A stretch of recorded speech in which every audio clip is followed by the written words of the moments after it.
Okay, so thank you everyone and welcome to my third class on book publishing for Vishwa Bangla University semester 2. আজকের ক্লাসে আমরা ঠিক করেছি already যে আমরা unit 3 that is editing, designing and layout এই বিষয়টা নিয়ে ডিসকাস করব. We'll discuss regarding editing, designing and layout, various tools of transforming the raw manuscript into a polished, sophisticated and publishable book. একটা র ম্যানুস্ক্রিপ্টকে কেমন করে একটা পাবলিশেবল বইয়ে রূপান্তরিত করা যায় তাই নিয়ে আমরা আজকের ক্লাসের মধ্যে আলোচনা করব, which is the section 3 of our syllabus. কিন্তু তার আগে আমি একটা বিষয় নিয়ে আলোচনা করতে চাই, সেটা হচ্ছে তোমাদের অ্যাসাইনমেন্ট. তোমরা আমাকে প্রায় মাথাটা খারাপ করে দিয়েছো বহু লোকের প্রশ্ন যে মানে what's the assignment is about, অ্যাসাইনমেন্টটা কেমন করে লিখতে হবে, কি করতে হবে, এসব নিয়ে প্রশ্নের কোনো শেষ নেই. আমি ঠিক করেছি তোমাদেরকে একটু বিষয়টা বলে দেবো, তোমরা অ্যাসাইনমেন্টটা নিয়ে তোমাদের বুঝতে কোনো সমস্যা না হয়. যদিও আমি already issued some voice messages regarding the assignment, nevertheless আমি একটু অ্যাসাইনমেন্টটা নিয়ে একটু বলে দিই, একটা এক্সাম্পলও দিয়ে দেবো, এতে কোনো অসুবিধে না হয়. এটা রেকর্ডও হচ্ছে, this will be in YouTube, আমি লিঙ্কও দিয়ে দেবো, ফলে there will be no problem. আচ্ছা, প্রথম একটা জিনিস বুঝে নাও, সেটা হচ্ছে এই অ্যাসাইনমেন্টটা তোমাদেরকে একটা হ্যান্ড রিটেন অ্যাসাইনমেন্ট হিসেবে লিখতে হবে. আমি এটা ডেলিবারেটলি করেছি যাতে কপি পেস্ট এআই থেকে টোকা, এআই থেকে তো তোমরা টুকবেই, আমি তো রুখতে পারবো না, সেটা আমার সেটা ক্ষমতার বাইরে. কিন্তু যাতে অন্তত তোমরা হাতে লেখো, একটা হ্যান্ড রিটেন ক্রিয়েটেড যাতে জিনিসপত্র থাকে, এর ফলে খানিকটা অন্তত হাতে লিখতে গিয়ে তোমরা বুঝতে পারো ব্যাপারটা, তোমাদের আন্ডারস্ট্যান্ডেবিলিটি এবং কম্প্রিহেন্সিবিলিটির মধ্যে বিষয়টা থাকে. সেই জন্যই এটা হ্যান্ড রিটেন অ্যাসাইনমেন্ট করা হয়েছে. পরিষ্কার A4 শিটে লিখবে, প্রথম পাতায় তোমাদের নাম, কোর্সের নাম, that is ACC book publishing and editing semester 2, তোমাদের রোল নাম্বার, রেজিস্ট্রেশন নাম্বার এবং ফোন নাম্বার. ফোন নাম্বার এই কারণেই যাতে আমি মানে কোনো প্রবলেম যদি অ্যাসাইনমেন্টে থাকে তাকে আমি কন্ট্যাক্ট করতে পারি. এইগুলো লিখবে ফার্স্ট পেজে. অনেকে আমাকে প্রশ্ন করেছে, স্যার ফার্স্ট পেজটা কি বইয়ের মতো ডিজাইনের হবে? না, হবে না. যেরকম অ্যাসাইনমেন্টের মতো ডিজাইন হয় সেই রকম ডিজাইনের হবে. অনেকে আমাকে এই প্রশ্ন করেছে, স্যার এটা কি কম্পিউটারের প্রিন্টেড ওয়েতে করতে পারি? করতে পারো, বিশ্ব বাংলার ছবি দিয়ে, লোগোর ছবি দিয়ে করতে পারো, না করলেও কিছু এসে যায় না. You will not be judged based on your front page or your front cover. You'll be judged based on your content. তুমি কিরকম কন্টেন্ট লিখেছো তার উপর ভিত্তি করে তোমার অ্যাসাইনমেন্টের নাম্বার দেওয়া হবে. তাহলে ফার্স্ট পেজে থাকবে হচ্ছে তোমার নাম, এসিসি কোর্সের নাম, book publishing and editing semester 2, your roll number, your registration number, Biswa Bangla বিশ্ববিদ্যালয়ের লোগো দিতে পারো, নাও দিতে পারো. দিয়ে তুমি পুরো বিষয়টাকে একটা পিডিএফ মানে স্ক্যান করে একটা পিডিএফ ফাইল করবে through any software, Adobe CamScanner করে তোমার নাম দিয়ে, সেমেস্টারের নাম দিয়ে, মানে ধরা যাক আমি এক্সাম্পল দিচ্ছি উম্মে সালমা খাতুন বা আবিদ হোসেন বা শুভদীপ সিংহ রায়, সেমেস্টার 2 এসিসি দিয়ে সেভ করে আমাকে এই ইমেল অ্যাড্রেসে ag.eng@kccollege.ac.in 31 জুলাই 2025 রাত্রির 12টার মধ্যে পাঠাবে. হ্যান্ড রিটেন, তারপরে স্ক্যান করে পাঠাবে. আশা করছি পরিষ্কার. এটা নিয়ে কারোর কোনো মনের মধ্যে কোনো প্রশ্ন রয়েছে? বলো.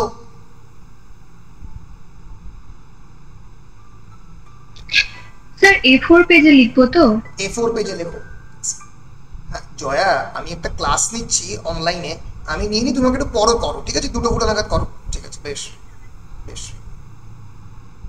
হ্যাঁ, আর কারোর কোনো প্রশ্ন এই নিয়ে? দেখি।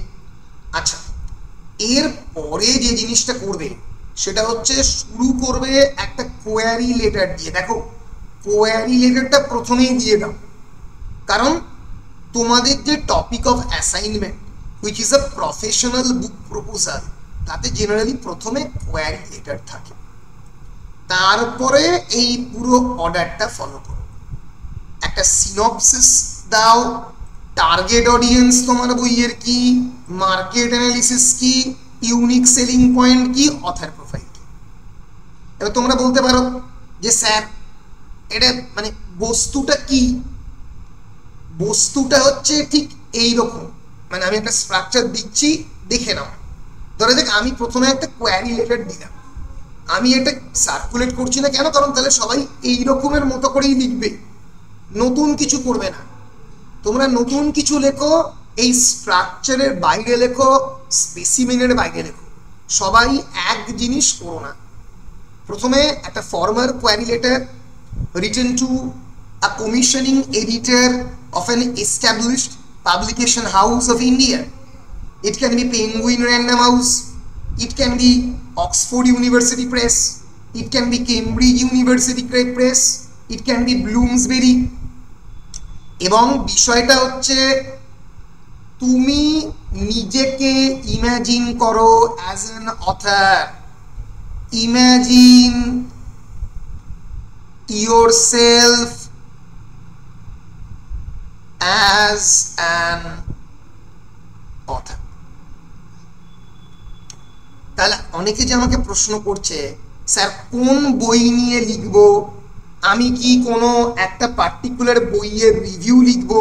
না, অ্যাজ ইফ তুমি নিজে অথার, তুমি একটা নিজের অরিজিনাল ওয়ার্ক লিখছো, তুমি নিজে একটা অরিজিনাল বই লিখছো। এই টাইটেলটা মার্কেটে এক্সিস্ট করে না, তোমার নিজের title. The book has been created by you.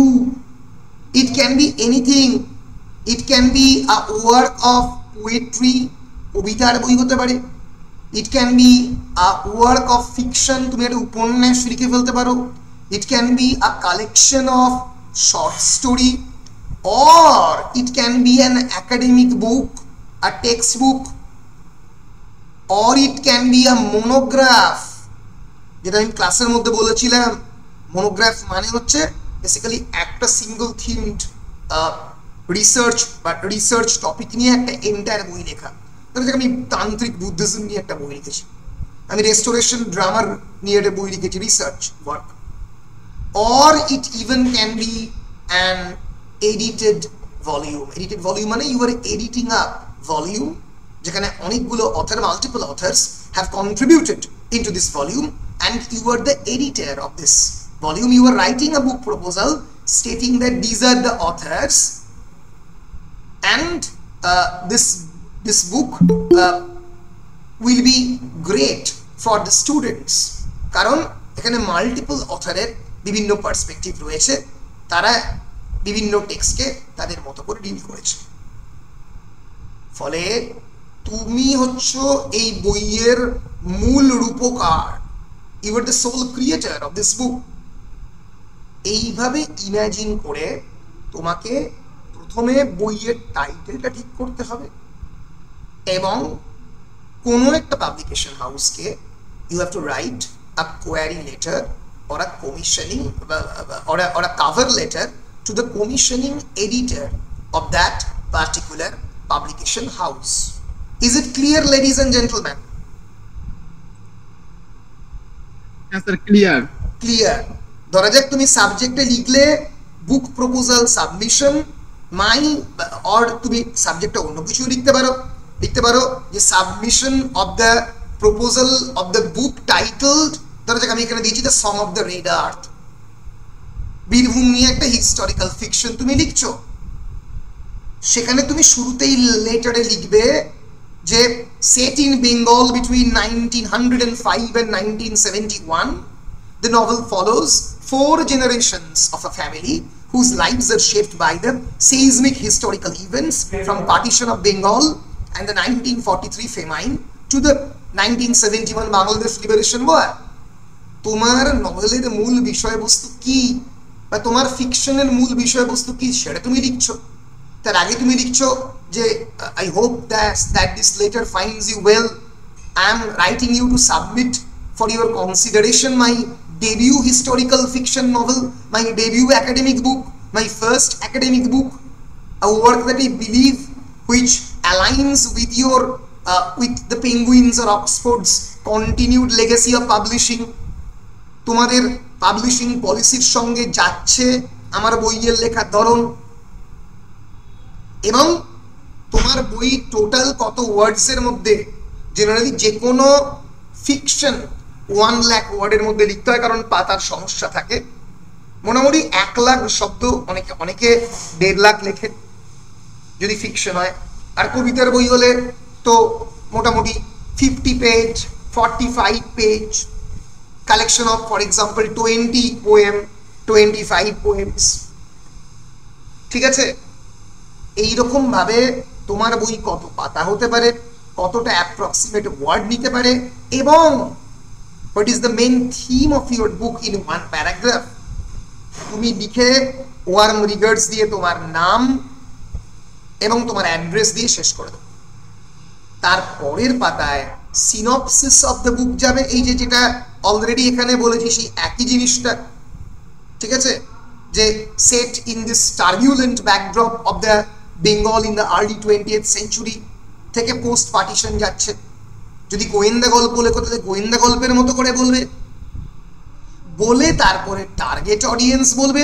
তোমার টার্গেট অডিয়েন্সকে, তোমার প্রাইমারি অডিয়েন্সকে, for example here Indian readers aged between 18 to 60 with a very strong interest in the historical fiction, especially who are attracted or fascinated by the South Asian history, the partition literature, the intergenerational trauma, because partition means trauma.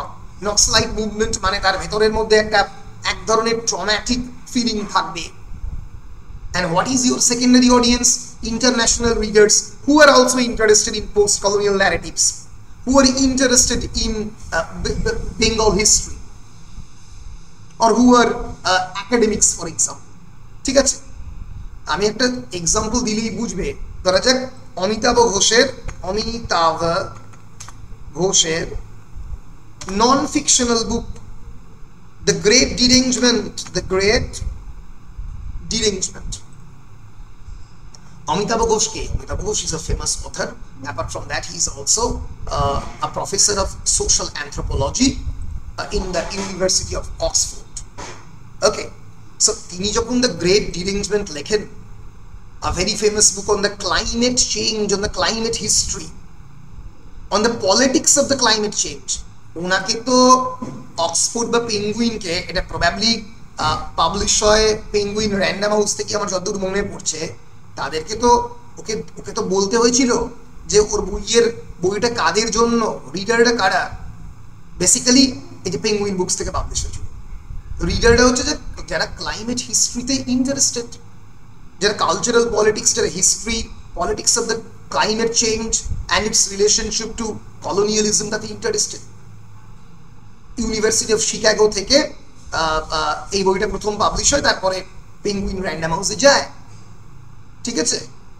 ফলে এই যে বই The great Derangement, Climate Change and the Unthinkable, এর বইয়ের proposal কি হতে পারে, কারা কারা টার্গেট অডিয়েন্স, সেটা তোমাকে ভাবতে হবে। একই রকম ভাবে গ্রেট ডিরেঞ্জমেন্টের টার্গেট অডিয়েন্স এবং পাণ্ডব গোয়েন্দার টার্গেট অডিয়েন্স তো এক হবে না, বা অভিক সরকারের কোনো একটা তান্ত্রিক উপন্যাস, তার তো টার্গেট অডিয়েন্স এক হবে না। পোয়েট্রি টার্গেট অডিয়েন্স তো আলাদা হবে। সেই ভেবে তোমাকে টার্গেট অডিয়েন্স ঠিক করতে হবে, primary audience, secondary audience. Then you have to go to the market analysis. Market অ্যানালিসিসের একটা অত্যন্ত ইম্পর্টেন্ট পার্ট হচ্ছে competing titles or comparable titles. What is the meaning of the word competing titles? Competing titles মানে a comprehensive literature review, ladies and gentlemen. Literature review মানে কি বল দেখি, বল রে। মানে তুমি কোনো একটা টেক্সটকে রিভিউ দিচ্ছে আবার কোনোটাতে, মানে বল নৌরিন, আমি শুনতে পারলাম না, আরেকবার বল। মানে স্যার বলছি কোনো একটা লিটারেচার টেক্সটকে, যেরকম স্যামুয়েল বেকেটের ওয়েটিং ফর গডট যে অ্যাবসার্ডিটি আছে, ওটাই আবার কেউ একজন রিভিউ দিচ্ছে। না সেটা নয়, এটা যদি লিটারেচার রিভিউ সেটা নয়। রিভিউ আর লিটারেচার রিভিউ আলাদা। বলো আবি। স্যার বলছিলাম যে কোনো একটা স্পেসিফিক জনরার উপরে আমি ধরুন পিএইচডি করব বা রিসার্চ করব, তার আগে কি কি রিসার্চ হয়েছে, কে কে রিসার্চ করেছে, সেইগুলো আমাকে পড়তে হবে। Very good, very good.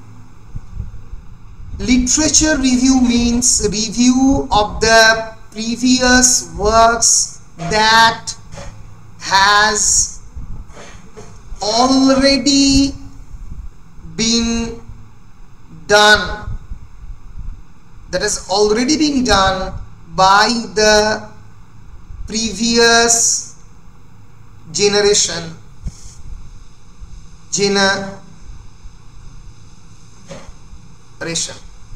of writers.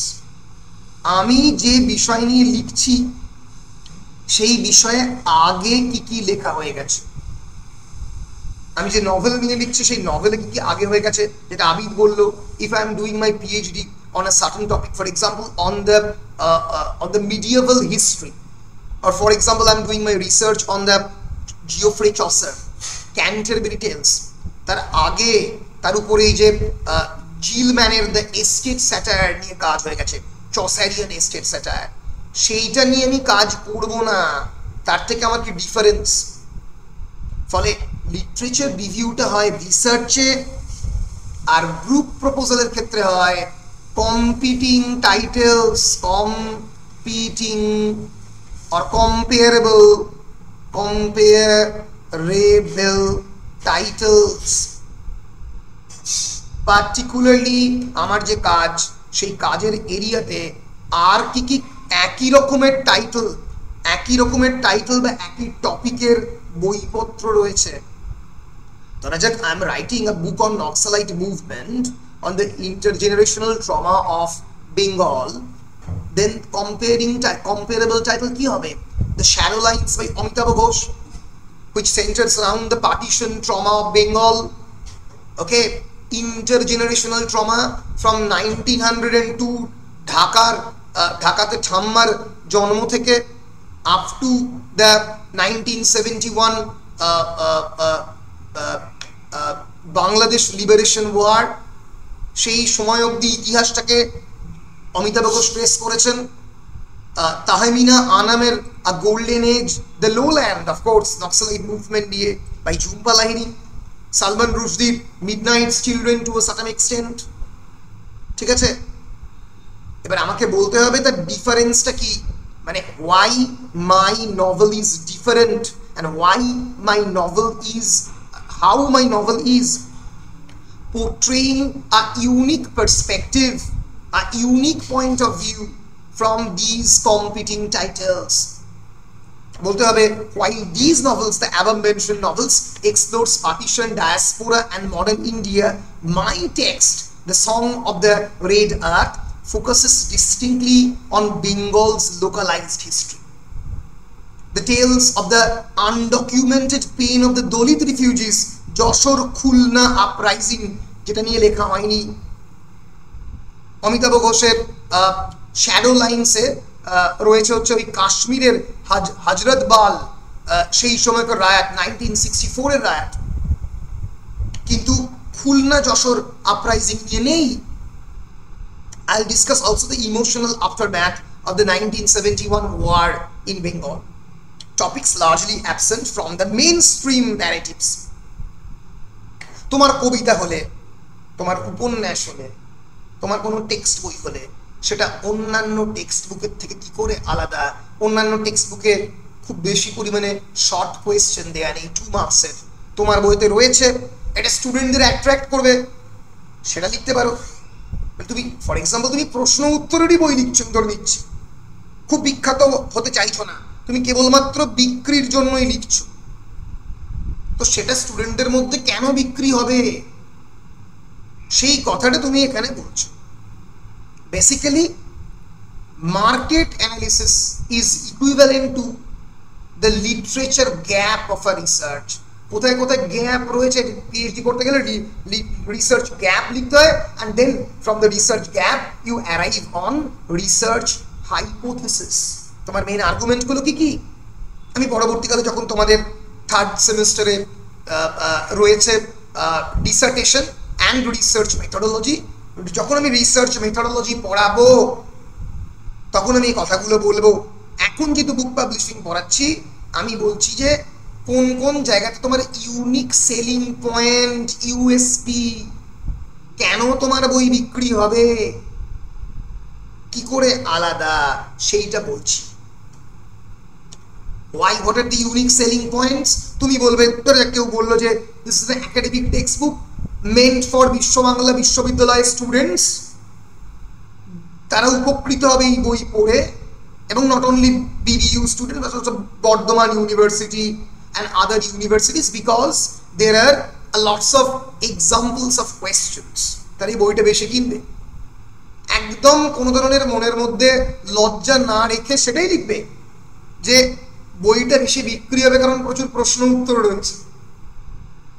সেরকম এখানে আমি লিখেছি রিজিয়ন স্পেসিফিক হিস্টোরিক্যাল ফিকশন লেখা হয়নি, মাল্টি জেনারেশনাল ন্যারেটিভ স্ট্রাকচার দিয়েছি অনেকটা অমিতাভ ঘোষের মতো, and I am providing forgotten geographies of the East Bengal. Okay, সেখান থেকে কি করে রিসেটেলমেন্ট, রিফিউজি রিসেটেলমেন্ট হলো in place like Dandakaranya and Sealdah, এটা আমি বলেছি। তার মধ্যে I am providing language as a form of resistance, Bengali proverbs, folk songs, cultural idioms in translation, সেগুলো আমি ট্রান্সলেট করার চেষ্টা করেছি। বুঝতে পেরেছো? ফলে এইরকম স্ট্রাকচারে লেখাটা হবে। প্রথমে query letter, synopsis, target audience, market analysis, unique selling point, এবং তারপরে অথার্স প্রোফাইল, এবং প্রত্যেকের আলাদা আলাদা হবে। একে অপরের দেখে দেখে টুকতে আরম্ভ করো না। নৌরিন টুকে দিল, আবিদের দেখে আবিদ টুকে দিল, উম্মে সালমার দেখে এই কাজটি করতে যেও না, তাহলে ধরা পড়ে যাবে, কারণ সবকটাই তো আমি দেখবো, ঠিক আছে? ফলে প্রতিটা যেন একটু ইউনিক হয় তার চেষ্টা করো। তো সহজ ব্যাপার, নিজের মতো করে একটু ভাবো, ভেবে লেখো, যেন অনিন্দরটা অনির্বাণের থেকে আলাদা হয়, অরুন্ধতিরটা আসমার থেকে আলাদা হয়, আর বিভুরটা দেবলীনার থেকে আলাদা হয়।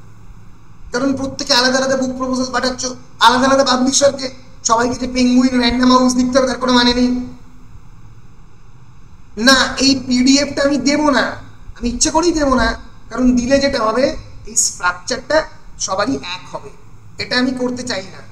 আমি তো জন্য মুখে বলে দিচ্ছি, আমি তো পুরোটাই জন্য মুখে বলে দিচ্ছি, এবং আমি মানে বেসিক্যালি তোমাদেরকে যে যে জিনিসটা লেখা আছে অলরেডি সেখানে তো সবই বলা আছে, তোমাদের যে অ্যাসাইনমেন্টটা তোমাদেরকে প্রোভাইড করা আছে সেখানে তো স্ট্রাকচার অলরেডি বলে দেওয়া আছে, এরকম তো নয় যে বলে দেওয়া নেই। এই তো কোথায় গেল,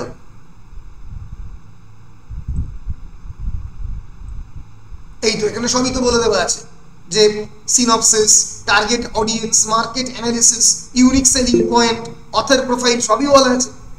এবং তোমরা চাইলে ইউটিউবের এই ক্লাসটা ফিরে এসে দেখতে পাবে এটা। তাহলে তোমার এটা কেন দরকার? কারণ কপি পেস্টের জন্য দরকার স্যার, একটু কপি পেস্ট করতে পারলে আমার মনটাও একটু ভালো লাগে আর কি, মনের মধ্যে একটু শান্তি আসে কপি পেস্ট করতে পারলে। এই কপি পেস্ট থেকে বেরো, কপি পেস্ট আর এআই ল্যাঙ্গুয়েজ সবার এক হয়ে যাচ্ছে, একই ধরনের শব্দ, ট্যাপেস্ট্রি অফ ইন্টারওভেন এনিগমা, ঠিক আছে? ফলে একদমই তাই নয় স্যার, বেশ যদি একদমই তাই না হয় তাহলে এটার উপরে মানে ক্লাসটা দেখলেই বুঝতে পারবে, কোনো অসুবিধা হবে না, ঠিক আছে? বেশ, এবার আমি চলে এসছি, এবার আমি মানে এই অ্যাসাইনমেন্টটা শেষ করছি কিভাবে, তারপরে তুমি তোমার নিজের অথার প্রোফাইল দেবে। অথার প্রোফাইল আবার মানে নিজেকেই অথার হিসেবে ইমাজিন করে নিজের প্রোফাইল দেবে। এরকম যেন না হয় পুরো প্রপোজালটা লিখে লাস্টে ড্যান ব্রাউনের প্রোফাইল বা অমিতাভ ঘোষের প্রোফাইল দিও না, that you are Arindam Ghosh god for example, you are Naureen Ali Abid Hossain, ঠিক আছে, সেইটা দিয়ে নিজেকে ইন্ট্রোডিউস করবে। I am an assistant professor of English with over a decade of teaching and research experience.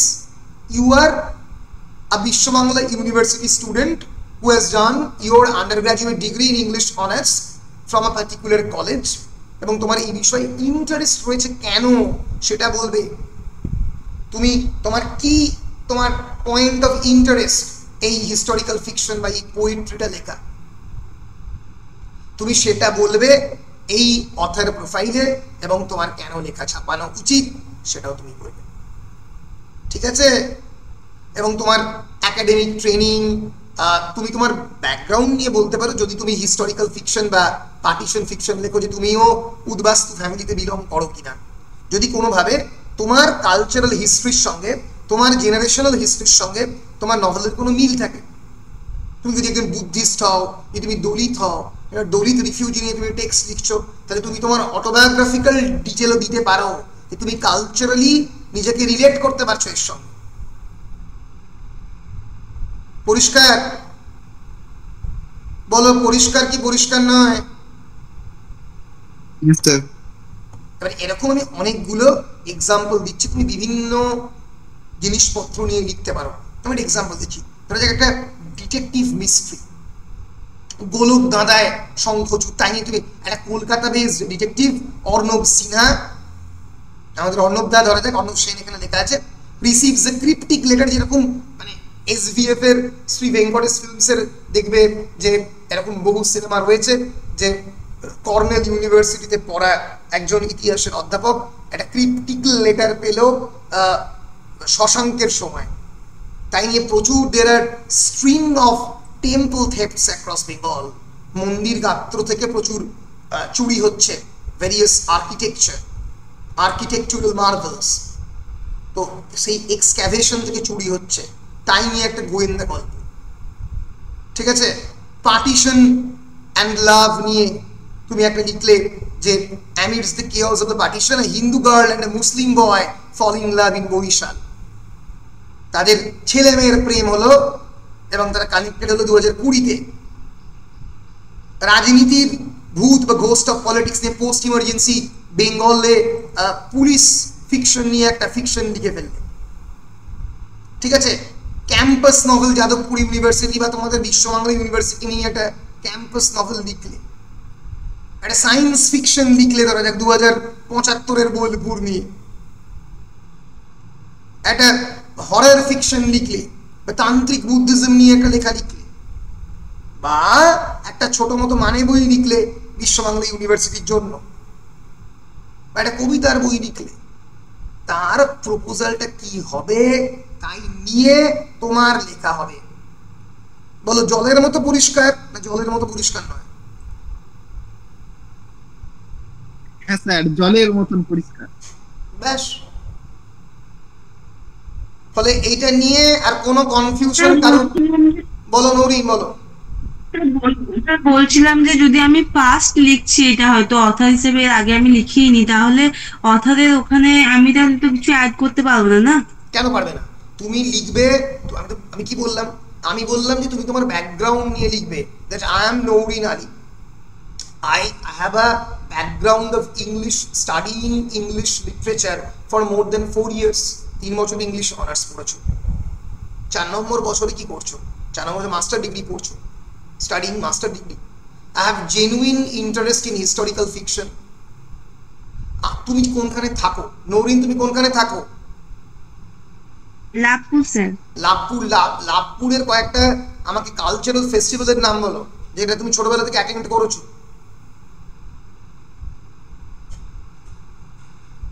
Joydeb মেলা করেছো? হ্যাঁ স্যার, অনেক আগে গেছি, এখন যাইনি। আর তুমি বলো। এরকম মানে স্কুলের ওগুলো সরস্বতী পুজো এগুলোতে গেছি। বেশ। সো বিট মানে এনি কাইন্ড অফ ফেস্টিভ্যাল, তাহলে তুমি তুমি বলতে পারো যদি সেই তোমার সেই মানে কালচারাল ফেস্টিভ্যাল নিয়ে তুমি একটা উপন্যাস লিখতে চাও, তার সঙ্গে রিলেট করো তুমি যে আমি এই ব্যাকগ্রাউন্ডে বিলং করি, তাই এই লেখাটা আমি কালচারালি সোশ্যালি রিলেট করতে পারছি, ঠিক আছে, তাই নিয়ে তুমি লেখো। ফলে ফলে এরকম কোনো মানে নেই যে তোমরা কোনোদিন উপন্যাস লেখনি বা গল্প লেখনি মানে তোমার অথার প্রোফাইল কিছু থাকবে না। তাহলে তো পৃথিবীর যে কোনো অথার তাদের প্রথম বুক প্রপোজালে তো কিছুই থাকবে না। অমিতাভ ঘোষ তো কোনোদিন প্রথম ফিকশন লিখেছে, অমিতাভ ঘোষ তো ক্যালকাটা ক্রোমোজোম লিখেছে, বা সালমান রুশদিও তো তার ফার্স্ট ফিকশন লিখেছে গ্রিমাস প্রবাবলি। তো তাদেরও তো সেখানে কিছু না কিছু থাকবে, ফলে সেটা ভাবো, রিলেট করো, লেখো। বলো, এনি কোয়েশ্চেনস? স্যার বলো। স্যার বলছিলাম যে যদি আমি লিঙ্গুইস্টিক বা হয়তো ফোনেটিক্স এর উপর কোনো একটা বই লিখছি, তো সেটার কম্পারেবল টাইটেলসটা কি হবে? মানে ফোনেটিক্স এর যে অন্য বইগুলো আছে।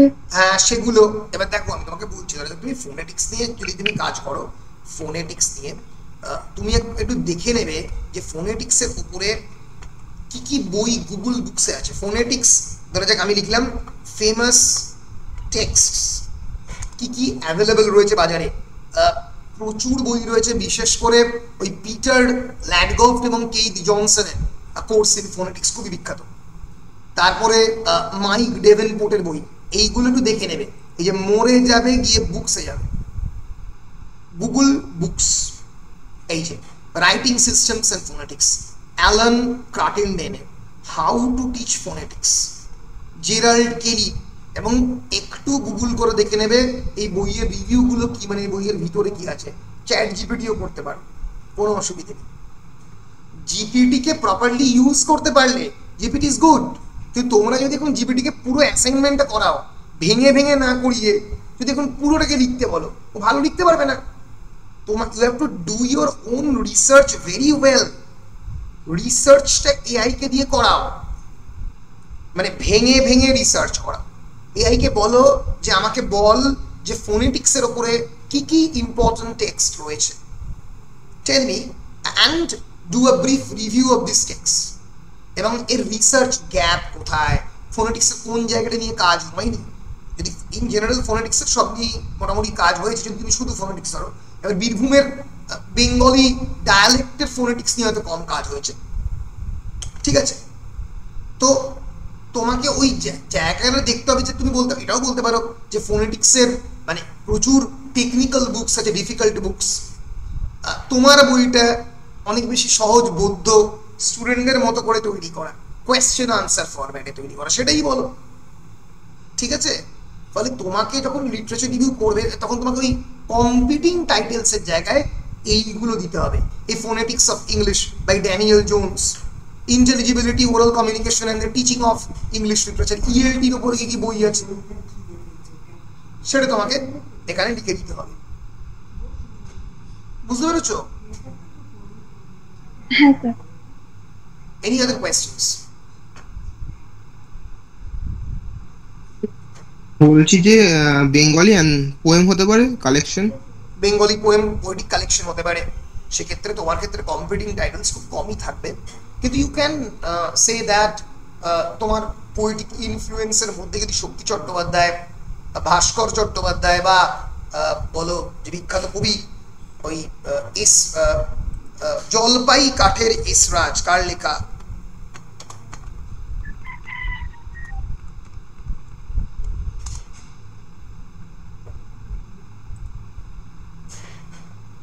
মৃদুল দাশগুপ্তের জলপাই কাঠের এসরাজ। মৃদুল দাশগুপ্তের তোমার ইনফ্লুয়েন্স রয়েছে, তুমি সেটা লিখতে পারো। This are the following Bengali poets whose influence are there in my text. Okay, thank you sir. বেশ, এনি আদার কোয়েশ্চেনস? স্যার কোনো স্টোরি বুক হতে পারে তো, যেমন কোনো ডেফিনেটলি শ্রেয়া, যে কোনো স্টোরি বুক হতে পারে, এনি স্টোরি বুক। তুমি লিখতে পারো যে মানে টাইটেলটা কি মানে কি বলবো, ইংলিশে হতে হবে না বেঙ্গলি দিলেও চলবে? বেঙ্গলি দিতে পারো। তুমি যেটা করতে পারো সেটা হচ্ছে তুমি চাইলে ইউ ক্যান গিভ বোথ। এই যে ধরো যাক এখানে বুক প্রপোজাল সাবমিশন ড্যাশ দিয়ে the song of the reader, you can ধরো যাক ইউ আর রাইটিং বলো ফেলুদার গোয়েন্দাগিরি, FELUDAR GOYNDR গোয়েন্দাগিরি GIRI অ্যান্ড ব্র্যাকেটে বেঙ্গলি ফন্টেও দিতে পারো ফেলুদার গোয়েন্দাগিরি। Am I clear? Okay sir, okay sir. Okay, any other questions?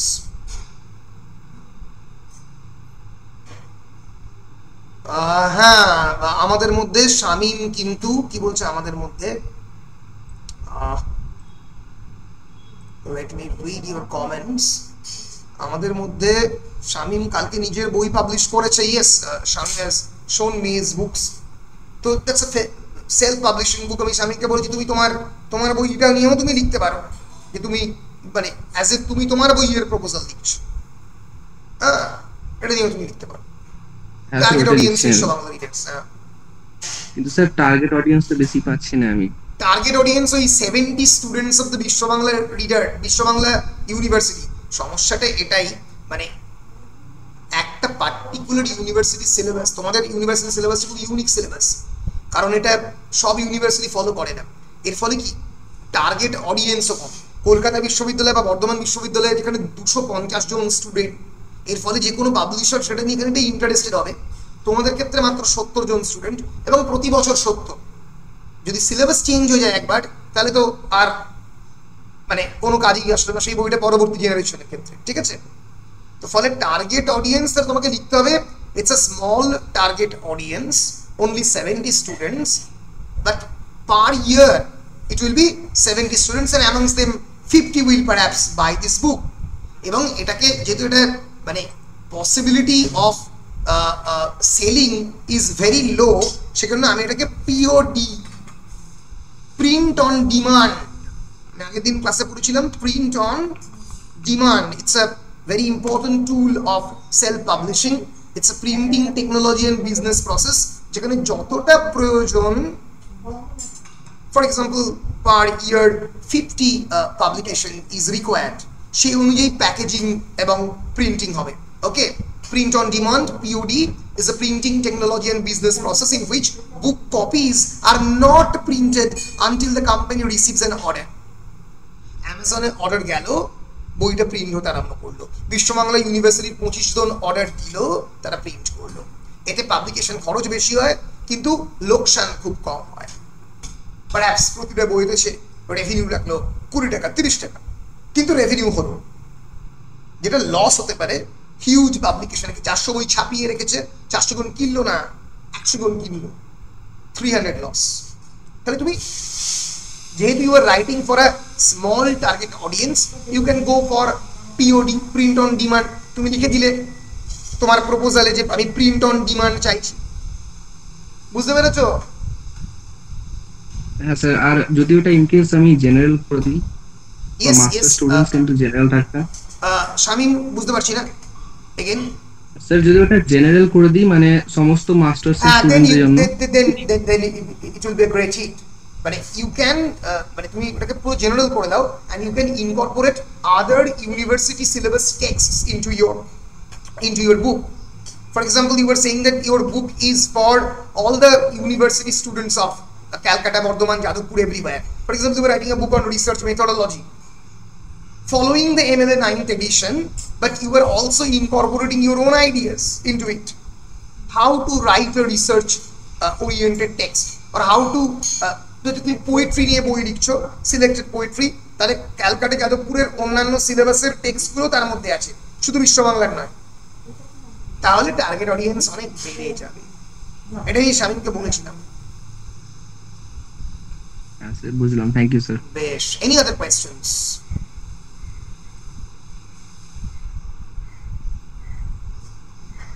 Any other questions, ladies and gentlemen?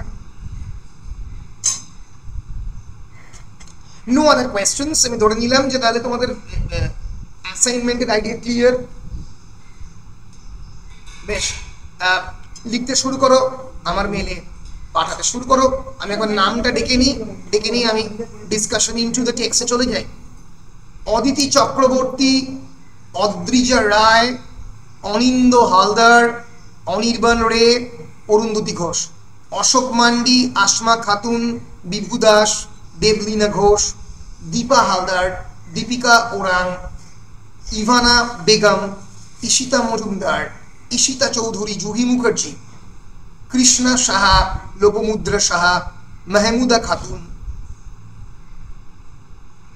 Manali সিংহ, মেহরাব আলী, মৌমিতা মুখার্জি, মুনমুন রয়, নাজমিন সুলতানা, নিবেদিতা ভদ্র, নৌরিন আলী, প্রীতম রয়, পূর্ণিমা ঘোষ, পূর্ণিমা মুর্মু, রাহুল প্রামাণিক, রাজশ্রী ফৌজদার, রাজশ্রী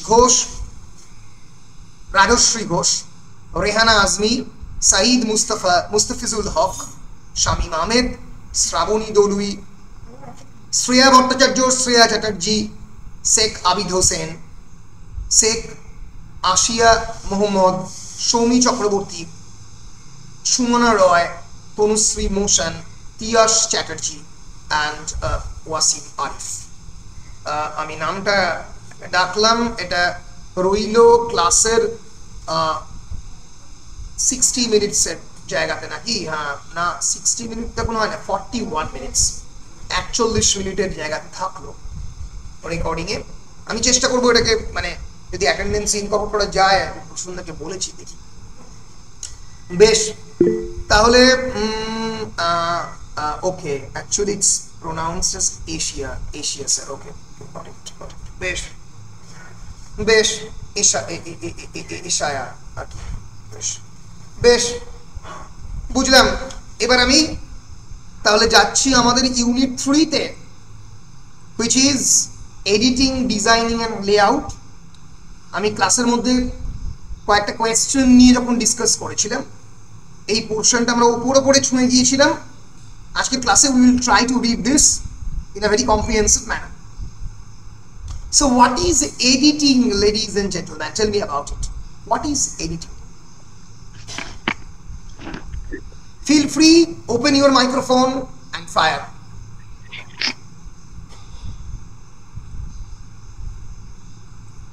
বলো বলো বলো, লজ্জা নেই, কোনো লজ্জা নেই। এডিটিং মানে কি স্যার বলবো? আবিদ বলবে, তারপর তুমি বলবে, নৌরিন বলবে। আবিদ, নৌরিন তারপর আমি বলবো। ইয়েস স্যার, বলছিলাম যে কেউ ধরুন একটা ছবি তুলেছে, পিকচার মানে একটা ফটো তুলেছে, ফটোটাকে নিয়ে আমি পারফেক্টনেস দিচ্ছি, আমি ছবিটাকে এডিট করছি, এটা হচ্ছে a kind of editing. Right. So editing, as you say, is a form of striving towards perfection. Editing is a form where you are trying to portray your own perspective. তুমি ছবিটা কেমন করে দেখছো, সেখানে light, shadow, এগুলোকে ঠিক করছো, তোমার পার্সপেক্টিভকে তার মধ্যে দিচ্ছ। নৌরিন বলো। স্যার বলছিলাম যে এডিটিং হচ্ছে যে কোনো একটা পিসকে রিভিউ করছে বা রিভাইজ করছে বা ওটা কারেক্ট করছে এবং ওটা একদম ক্ল্যারিটি আনছে যে ওটা একদম ঠিকঠাক আছে, এরকম, তো ওইটা editing. Very good Nourin. Editing, Nourin বলছে রিভাইজ করা, রিভিউ করা, improving the clarity, accuracy and overall effectiveness, that's the basic definition of editing. সম্পাদনা যাকে বাংলায় বলে, সম্পাদকের কাজ হচ্ছে স্পেলিং চেক করা, এরার চেক করা, তার সঙ্গে সঙ্গে সেই ক্রিয়েটিভ ওয়ার্কের প্রপার ফ্লোটাকে চেক করা। Everything is under the jurisdiction of editing. Editing can be of different types, as I have already discussed.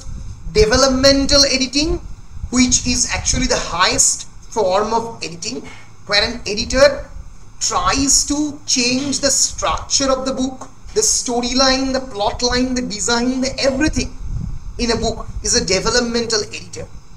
Hierarchically, there are also smaller editors like copy editors, who are working on the spelling and on the grammar. but developmental editor is working on the content and on the organization of a text. So editing is the process of reviewing and revising a piece of writing. Film, for example, you are editing the film of Christopher Nolan, The Inception. It's a 3-layered dream text. তোমরা কারা কারা Inception দেখেছো? Yes sir. দেখেছো Christopher নোলানের Inception? It's a mind boggling cinema. আমি যখন 2010-এ প্রথম দেখি আমি পাগল হয়ে যাই এই সিনেমা। তার আগে তো এরকম সিনেমা আমি দেখিনি কোনোদিন, যেখানে মানে a professional thief is a dream catcher. He's trying to steal the dreams. A professional thief who steals the information by infiltrating inside the subconscious mind of his targets. ভাবাই যায় না, একটা টোটেমের থ্রু দিয়ে একটা পার্টিকুলার ওই সাইনের through দিয়ে একটা ওখানে ওক্ষেত্রে একটা লাট্টুর মতো জিনিস যেটা প্রমাণ করে ঘুরছে, সেটা থ্রু দিয়ে তার মনের ভেতরে প্রবেশ করছে। তোমার মনের ভিতর যাই, চামড়া পোড়ার গন্ধ পাই, তোমার মনের ভিতর থেকে আমি তোমার ড্রিমগুলোকে চুরি করছি, বিজনেস আইডিয়াস চুরি করছি। এর ফলে এবার ভাবো, নোল্যানের সিনেমার স্ক্রিপ্ট জেনারেলি নোল্যানই লেখে, or with his brother Jonathan Nolan. Ever if I am a developmental editor of the script of the Christopher Nolan, আমি তার মধ্যে সেই টেক্সটের মধ্যে আরো বিভিন্ন ধরনের কমপ্লেক্সিটি ঢোকাচ্ছি। ঠিক আছে, এখানে আমরা দেখেছিলাম যে এই যে সাইটো বলে যে ক্যারেক্টার ছিল, কব নামটা দেখো, কব ওয়েব মানে ওই মাকড়সার জাল যেরকম এক্স্যাক্টলি টেক্সচার থাকে তার মধ্যে, তাও আবার রেড পেপারে ব্ল্যাক ইঙ্কে লেখা। ইয়েস, ব্রিলিয়েন্ট, খুব ভালো বলেছে ক্রিস্টোফার নোল্যান। কিন্তু তার সমস্ত টেক্সট, অনেকে জানে না, সমস্ত স্ক্রিপ্ট রেড পেপারে লেখে, যাতে অন্য কেউ চুরি করতে না পারে। ঠিক আছে, মানে এরকম করে দেখালে কেন মনে হবে যে টেক্সটে কিছু লেখা নেই। উনি কিন্তু খুবই ওল্ড ফ্যাশন এবং উনি তার স্ক্রিপ্ট কখনোই কম্পিউটারে লেখেন না, হাতে লেখেন। ঠিক আছে, তো এই যে কব ওয়েব বলছিলাম, এই যে মাল্টিপল লেয়ারের মধ্যে, যে Cobb's ability to layer multiple dreams within dreams, স্বপ্ন, তার ভিতরে আর একটা স্বপ্ন, তার ভিতরে একটা স্বপ্ন, ড্রিম মেশিন রয়েছে, স্বপ্ন ভেঙে যাচ্ছে, সেই স্বপ্ন থেকে বেরিয়ে গিয়ে আর একটা স্বপ্নে চলে গেছে। হ্যাঁ, মেটা ড্রিমস। এবার এই যে তলা থেকে আমি এখন এরকম একটা টেক্সট, এরকম একটা কমপ্লেক্স টেক্সটের এডিটর, তা আমাকে তো সেই কমপ্লেক্সিটিটা বুঝতে হবে, বুঝে তার মধ্যে আমি আরো কমপ্লেক্সিটিতে অ্যাড করছি বা তাকে সিম্পলিফাই করার চেষ্টা করছি। তাহলে তার ডেভেলপমেন্টাল এডিটর হতে গেলেও আমাকে সেই কনসেপ্টটা বুঝতে হবে। Do you know that Christopher Nolan himself experiences this form of experience of inception? তোমরা কি জানো এটাকে কি বলে? Anyone in the class? এটা কিন্তু সত্যিকারের বাস্তবের জীবনেও এরকম ড্রিম হয়। এই স্বপ্নকে কি বলে তোমাদের কোনো ধারণা রয়েছে? স্যার আরেকবার কোশ্চেনটা বলুন। কোশ্চেন এই যে মানে ড্রিম উইদিন আ ড্রিম, এই এক্সপিরিয়েন্সটাকে, এই এক্সপিরিয়েন্সটা বাস্তবের রিয়েলিটির এক ধরনের, মানে বলা যেতে পারে এক্সপিরিয়েন্স, এক ধরনের এক্সট্রা সেন্সরি এক্সপিরিয়েন্স। এটাকে কি বলে তোমরা কি জানো? এটাকে বলা হচ্ছে lucid dreaming, LUCIDDREM। Lucid dreaming means when you become aware that you are dreaming while still asleep. Christopher Nolan যখন তিনি ইম্পেরিয়াল কলেজ অফ লন্ডনে পড়তেন, ওদের সকাল 4টের সময় সার্ভ করা হতো breakfast in the 4 o'clock in the morning. So he wakes up in 3:40, একটা অ্যাবসলিউট ড্রিম স্টেটের মধ্যে, স্বপ্ন থেকে বেরিয়ে কোনোভাবে কর্নফ্লেক্স খেয়ে সে আবার শুয়ে পড়লো। এবার নোলান বলছে, যখন এই কর্নফ্লেক্স খেয়ে শুয়ে পড়লাম, আমি একটা স্বপ্ন দেখছি, আমি কিন্তু অ্যাওয়্যার অ্যাবাউট মাই ড্রিমস। এবং শুধু তাই নয়, লুসিড ড্রিমিং এর সবথেকে ইন্টারেস্টিং জিনিস হচ্ছে when you might be able to control the dreams narrative or events. তুমি তোমার নিজের স্বপ্নকে নিয়ন্ত্রণ করতে পারছো, তুমি ক্যারেক্টার রিপ্লেস করতে পারছো, তুমি এডিটরের মতো তুমি তোমার স্বপ্নকে এডিট করতে পারছো। এটা কিন্তু সত্যি হয়, বাস্তবে হয়। অনেকের মনে হতে পারে এটা হয় নাকি, কি বলছে স্যার, কিন্তু লুসিড হয় হয়, এটা রিয়েলি হয়। এটা মেডিকেল ডায়াগনস্টিক দ্বারা প্রমাণিত, DSM এ উল্লেখ রয়েছে, statistical manual of diagnostic medicine, when you are controlling your own dreams. তো এই এক্সপিরিয়েন্স থেকে নোলান তার ইনসেপশন গল্পটা প্রথমবার ফ্রেম করে লিখে ফেলে। তারপরে সেটা তো মাল্টিপল প্রফেশনাল এডিটর তাকে এডিট করে, তার উপর দিয়ে যায় সিনেমার এডিটর আলাদা, সিনেমার ভিজুয়ালসগুলো অ্যাবসলিউটলি ব্রিলিয়েন্ট। দেখো সিনেমার ক্ষেত্রে যে কালার গ্রেডিং, আমি কোন কালারে একটা সিনেমা করব, দেখবে এই যে this particular text Inception, it's based on cool colour grading. তোমরা কি কুল আর ওয়ার্ম কালার গ্রেডিং নিয়ে পড়াশোনা করেছো? যারা ফটো এডিট করো তারা জানো। ফর এক্সাম্পল কালার গ্রেডিং, একটা মরুভূমি নিয়ে আমি সিনেমা করব, সেখানে কিন্তু আমি ওয়ার্ম কালারে করছি। If my cinema is based on some desert, আর যদি আমার সিনেমার মধ্যে মানে এইটার জন্যই স্যার এই জ্যাক স্নাইডারের জাস্টিস লিগ একটা রিলিজ হলো, তার আবার জাস্টিস লিগ আগে একবার রিলিজ হয়েছে, কালার গ্রেডিং এর difference. Very good Jack Snyder's যে আনকাট জাস্টিস লিগ 4 ঘন্টা 18 মিনিটের সিনেমা, এই কালার গ্রেডিং এর জন্য সিনেমার আনকাট ভার্সনটা পরবর্তীকালে রিলিজ করেছিল, এই কুল কালারে করেছিল পুরো। আবার তার সঙ্গে সঙ্গে বলো বিভু, তিয়াস বলো। ফার্স্ট এর পার্ট আর সেকেন্ড এর পার্টের মধ্যে তো দুটো ডিফারেন্স, কারণ সেকেন্ড পার্টটা পুরো ডার্ক একদম যে থিমটা টোন ধরে আছে, আর ফার্স্ট পার্টটা পুরো লাইট থিম ধরে আছে, এই দুটো সেপারেট। অ্যাবসলিউটলি। এবং বিশেষ করে ওই যে আন্ডারওয়ার্ল্ডে যে চরিত্রটা, যে মনস্টারের চরিত্রটা, আমি নামটা ভুলে গেছি, সেই বক্স নিয়ে যে আসবে, সেই সুপারম্যান যাকে ধরবে, সে যখন মারতে যাবে, ওই কুঠারের মতো এক্সটা সুপারম্যান ছিল, Snyder Fox something like that. Right. ওর নাম ছিল স্টেফেন উলফ। কি নাম ছিল বিভু? স্টেফেন উলফ। স্টেফেন উলফের ক্যারেক্টারটা, ঠিক। স্টেফেন উলফের ক্যারেক্টারটা মানে যখন ওই মানে প্রথমবার সুপারম্যান ধরছে ওই এক্সটাকে, আমার মনে হচ্ছে মানে যে জ্বলছে চারপাশটা এবং সেখান থেকে লাইট এমিট করছে, আর অথচ Superman is himself the cool character, মানে ক্যারেক্টারটা একটু ব্লুইশ ক্যারেক্টার, আর ওদিকে চারিদিকে ওয়ার্ম টোন। এই যে আমি পুরোটাকে কনসিভ করছি আমার চোখের মধ্যে, আমার এডিটিংটা যেন আমার থিম্যাটিক স্টোরি লাইনের সঙ্গে যায়। শুরুতে দেখাচ্ছে অ্যাকোয়াম্যান যে রিটায়ার করে গেছে, এই পুরো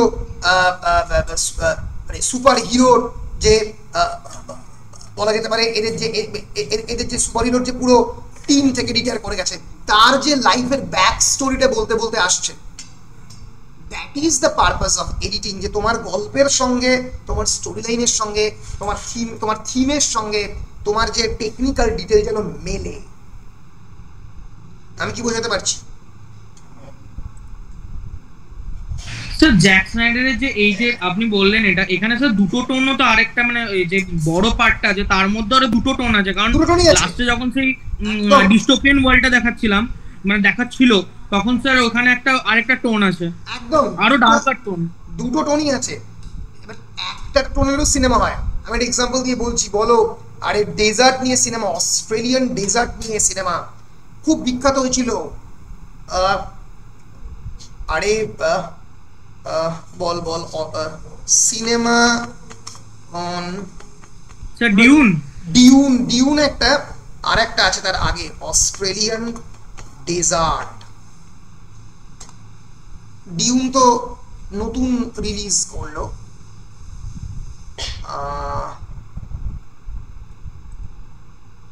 খুবই মারাত্মক হিট করেছিল সিনেমাটা, আমি ভুলে গেলাম সিনেমাটার নাম।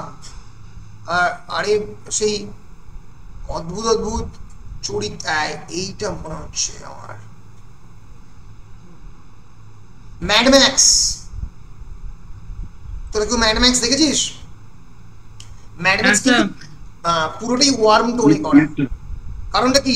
ওই রকম একটা ক্লিয়ার স্কাই, অদ্ভুত desert, arid, barren, post apocalyptic environment Mad ম্যাক্সের, ওয়ার্ম টোনে পুরো সিনেমাটা করা। হ্যাঁ, ভিজুয়ালাইজেশনের উপরে ডিপেন্ড করছে। আবার দ্য ডার্ক নাইট রাইজেস, ব্যাটম্যানকে নিয়ে করা, Batman is a son of the dark soil, রাত্রের অন্ধকারে ব্যাট থাকে, নিউ ইয়র্ক সিটির গথামের মধ্যে তার টেক্সট, ফলে ন্যাচারালি সেটা ডমিনেট করছে কুল টোন। আমি বলবো না যে ওয়ান টোন নেই, অবশ্যই আছে, নোল্যান দুটোই ইউজ করে, দুটোরই মাস্টার ক্রিস্টোফার নোল্যান, কিন্তু বেশিরভাগ ক্ষেত্রে নিউ ইয়র্ক সিটির যে টেক্সচার সেগুলো সবই কুল টোনে করা, ফলে পুরোটাই মানে একটা এখানেই তো এডিটারের বলা যেতে পারে মানে তার এবিলিটি, তার কতটা স্কিল সে দেখাতে পারবে। একটা সিনেমাতে এডিটিং বলা যেতে পারে সব থেকে ইম্পর্টেন্ট, বইয়ের থেকে অনেক বেশি ইম্পর্টেন্ট।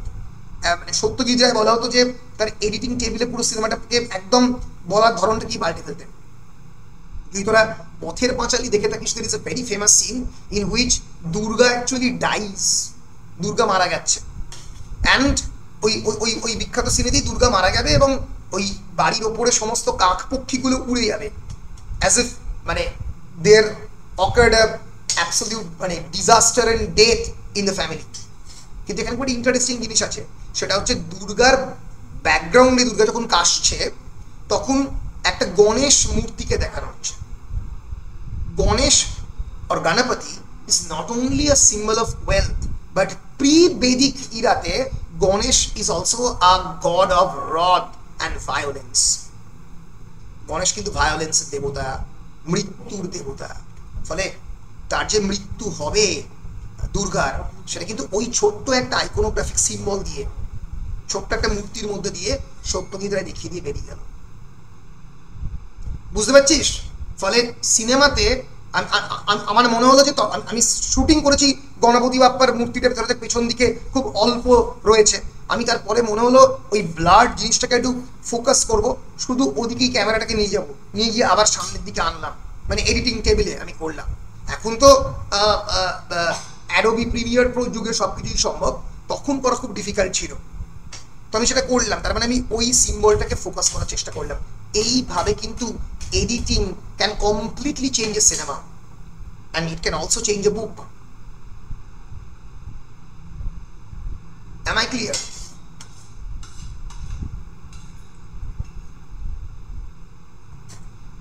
বল, পরিষ্কার হচ্ছে একটু একটু? কিরে?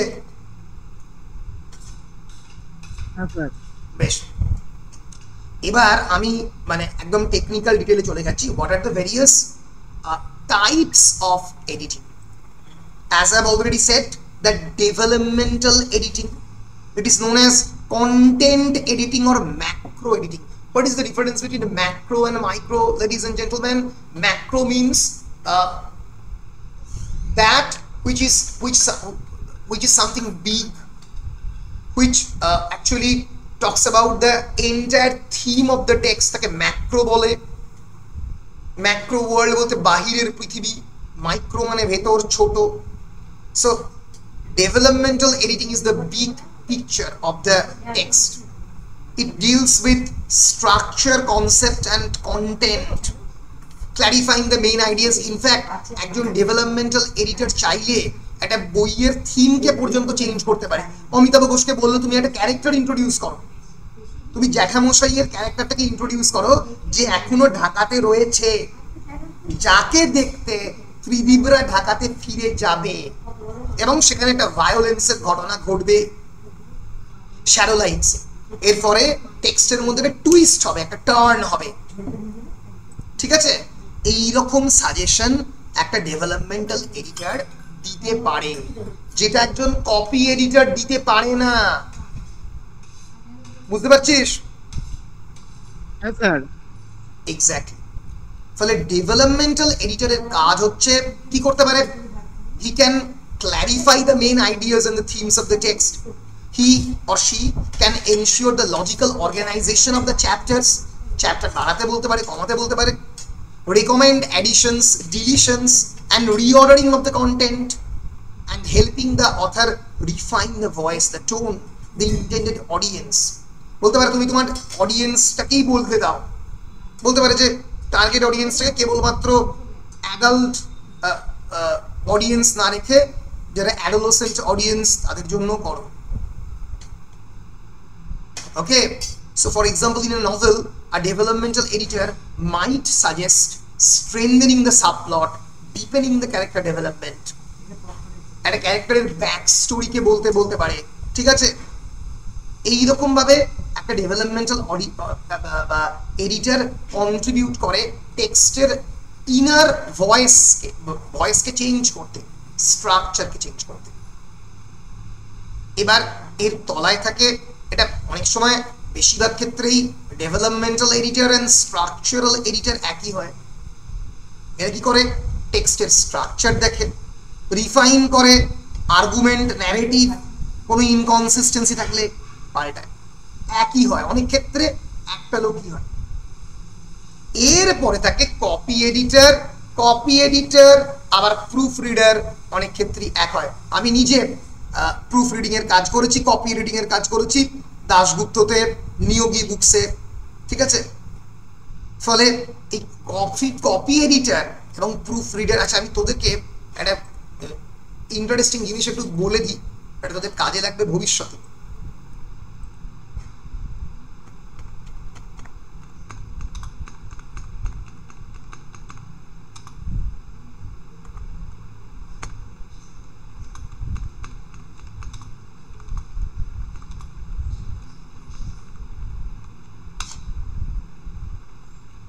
আচ্ছা, এই যে school of cultural text and records, Jadavpur university, প্রতি বছর মোটামুটি এই জুন জুলাই মাস নাগাদ বুক পাবলিশিং এর একটা কোর্স করায়। আমি এইটার লিঙ্কটা দিয়ে দিচ্ছি। বুক পাবলিশিং এর কোর্সের ফিজও খুব কম, ওদের 10,000 বা 5,000 এরকম কিছু ওরা নেয়, কিন্তু এই কোর্সটা কিন্তু খুব উপযোগী। এই কারণেই আমার বহু বন্ধু বান্ধবী, আমার বহু ছাত্রছাত্রী এই কোর্স করে তারা কিন্তু চাকরি পেয়েছে বিভিন্ন পাবলিকেশন এজেন্সিতে। কেউ দিল্লিতে চলে গেছে, এনসিআর নয়ডাতে চলে গেছে, পিয়ারসনে চাকরি পেয়েছে, হায়দ্রাবাদে চাকরি পেয়েছে। বেশিরভাগ ক্ষেত্রেই বুক পাবলিশিং এর চাকরির জায়গা হচ্ছে নয়ডা, মনে থাকবে। দিল্লির নয়ডা আমি তোদের জন্য এই কারণে বলছি, কারণ এখন যেহেতু জব মার্কেটের অবস্থা বেশ খারাপ, কিন্তু বুক পাবলিশিং এবং এডিটিং যদি প্রপার ল্যাঙ্গুয়েজ জানো, তুমি যদি বইয়েতে ইন্টারেস্টেড হয় এবং যদি তুমি বাইরে যেতে চাও, পশ্চিমবঙ্গের বাইরে, তাহলে কিন্তু 35-40 হচ্ছে স্টার্টিং স্যালারি। এবং সত্যি এই স্কুল অফ এটা কোনো প্রমোশন নয়, ন্যাচারালি যাদবপুর ইউনিভার্সিটি প্রমোশন করে আমার কি হবে, কিন্তু অভিজিৎ গুপ্ত এবং মৈনাক ঘোষের আন্ডারে এই যে this are the faculty members, Dayita Majumdar, Indranil Dutta, professor Prakash Biswas, এরা যে কোর্সটা করায়, তারা এই আর্কাইভিং, ডিজিটাইজেশন, টেক্সচুয়াল স্টাডিজ, তারা এই কোর্সটা করায়। আমি যেহেতু বুক পাবলিশিং তোমাদের পড়াচ্ছি, আমি বলে দিলাম তোমরা মাস্টার ডিগ্রি পাস করার পরে বেসিক্যালি গ্র্যাজুয়েশন থাকলেই এটা এই কোর্সটা করা যায়। তোমরা এর ওপরেই পিজি ডিপ্লোমা দেয়, পোস্ট গ্রাজুয়েট ডিপ্লোমা ডিগ্রি দেয়, মনে হচ্ছে 6 মাস থেকে 1 বছরের কোর্স, আমি ভুলে গেছি এক্স্যাক্ট। এটা করলে কিন্তু মানে অনেক ক্ষেত্রে, প্রচুর ক্ষেত্রে স্টুডেন্টরা চাকরি বাকরি পেয়েছে, এটা বলে রাখলাম। এইটা একটা কোর্স, কলকাতায় এই দুটো কোর্স হয়, আর একটা করে সিগাল স্কুল অফ পাবলিশিং, একটু দামি কোর্স। হ্যাঁ আবিদ বলো। আপনি বলেছিলেন এই দুটো আগের ক্লাসে বলেছিলাম, এখন সবাইকে বলে দিলাম যাতে তারা দেখতে পারে। আমি লিঙ্কটাও দিয়ে দিলাম তাদেরকে। হ্যাঁ, এখানে তোমরা লিঙ্কটাতে ক্লিক করে একবার দেখে নেবে, because it will remain in your Chrome history, otherwise উড়ে যাবে। সেজন্য আমি তোমাদের গুগল ক্রোমেও দিয়ে দিলাম, মানে সরি গুগল মিটের কমেন্ট সেকশনে দিয়ে দিলাম। তোমরা ওটাকে কেউ একটা আমাদের গ্রুপে পোস্ট করে দিতে পারো। এই যে জানুয়ারি টু মার্চ 2025-এ অলরেডি কোর্সটা হয়েছে, আবার পরের বছর হবে। অ্যানাউন্সিং দ্য ফুললি, এগুলো কিন্তু দুটোই অনলাইন কোর্স, বাড়িতে বসেই করতে পারবে, ঠিক আছে? এবং এই সার্টিফিকেশনটা থাকে, এর একদম মানে হাতে ধরে শেখায় পাবলিশিং এর বেসিক জিনিস, not only language but also the software. Adobe InDesign এখন জানতে হয় তোমাকে যদি পাবলিকেশন ইন্ডাস্ট্রিতে আসতে হয়, MLA, APA, Chicago manual of style, এগুলো জানতে হয়, ঠিক আছে? ফলে এই দুটো কোর্স করলে কিন্তু পাবলিকেশন ইন্ডাস্ট্রিতে শুধু not only publication industry but also পরবর্তীকালে কন্টেন্ট রাইটিং ইন্ডাস্ট্রিতে, কোনো ওপেন ব্লগের জন্য বা কোনো ওয়েবসাইটের জন্য লেখালেখিতে এই এই এই দুটো কোর্স কিন্তু খুবই কাজে লাগে। আমি তোমাদেরকে জানিয়ে দিলাম। ইনফ্যাক্ট আমাদের বিশ্ববাংলা ইউনিভার্সিটির একটা এমই ছিল এই সিগালের সঙ্গে বা তোমার যাদবপুরের সঙ্গে একটা কোলাবোরেশন করে করার, কিন্তু সে টাইম আমরা পেলাম না এবং আমাদের কিছু পার্মানেন্ট স্টাফও নেই, সেই ইনফ্রাস্ট্রাকচারও আমরা পেলাম না। কিন্তু ভবিষ্যতে আমাদের এই ইচ্ছা রয়েছে, আমরা প্রশ্নদের সঙ্গে ডিসকাস করেছিলাম এ ব্যাপারে। তো তাহলে বেসিক্যালি এই কপি এডিটর এবং ডেভেলপমেন্টাল এডিটর হিসেবে বহু জায়গাতে, be it Pearson, be it Bloomsbury, be it Oxford University Press, OUP India, বিভিন্ন জায়গাতে রিক্রুটমেন্ট হয়। এই যে কপি এডিটর আর প্রুফ রিডার মোরাললেস একজনই করে। কপি রিডার কি করে? গ্রামার চেক করে, স্পেলিং চেক করে, পাংচুয়েশন চেক করে, সিনট্যাক্স চেক করে, স্টাইলিস্টিক চেঞ্জ করে। While the proofreader, basically proofreading is the final check before publication. Before the publication, it is the final check. Generally তারা printed ফরম্যাটে কাজ করে, তারা ডিজিটাল ফরম্যাটে কাজ করে না। তাকে প্রিন্টেড পাতা দিয়ে দেওয়া হয় এবং সেই পাতার উপরে তারা বিভিন্ন চিহ্ন আঁকি বুকি আঁকে এবং একজন প্রুফ রিডারের সারা পৃথিবী জুড়ে নিজস্ব সাইন সিস্টেম রয়েছে। এই যে proof reader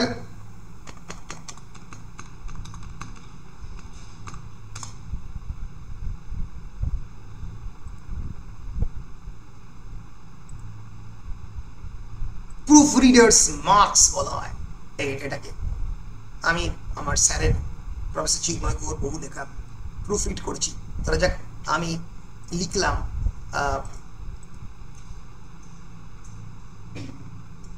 metaphysical conundrum of an epistemological reality.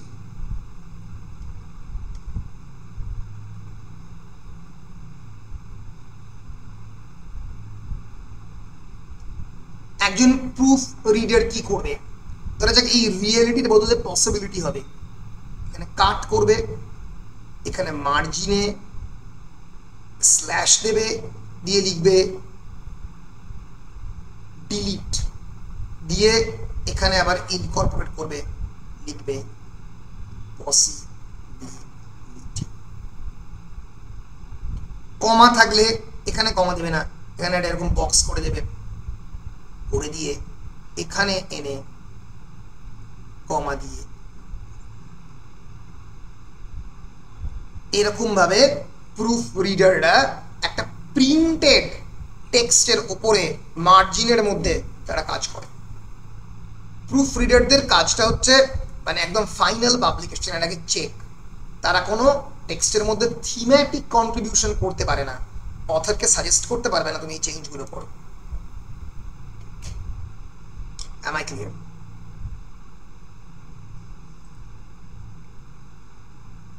Am I clear? Yes sir. এই যে সাইনের যে তালিকাটা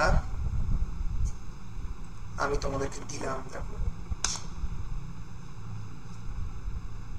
এরকম অনেক ধরনের সাইন। এই যে যদি মানে সেট ইন স্মল ক্যাপ তাহলে এসসি লিখতে হবে, ক্যাপিটাল হলে ক্যাপ লিখতে হবে, লোয়ার কেস করতে চাও কোনো লেখা আপার কেসে হয়ে আছে এলসি মানে লোয়ার কেস, ঠিক আছে। ধরো যাক তুমি কোনো একটা লেখাটাকে কেটে দিয়েছো, দেওয়ার পরে রাখতে চাইছো, তাহলে স্টেট লিখতে হবে এসটিইটি। স্টেট মানে লেট ইট স্ট্যান্ড, থাকুক লেখাটা। কোনো জিনিস ডান দিকে করতে চাইছো মুভ রাইট, এদিকে হবে ব্র্যাকেটটা, থার্ড ব্র্যাকেটটা। কোনো জিনিস লেফটে করতে চাইছো মুভ লেফট, কোনো জিনিস সেন্টারে করতে চাইছো দুটো থার্ড ব্র্যাকেট, আপে মুভ করতে চাইছো উল্টো ব্র্যাকেট, ঠিক আছে। ভার্টিক্যালি অ্যালাইন করতে চাইছো অ্যালাইন ভার্টিক্যালি।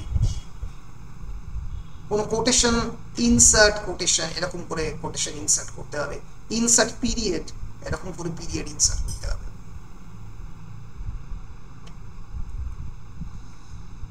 বুঝতে পারিয়াছো?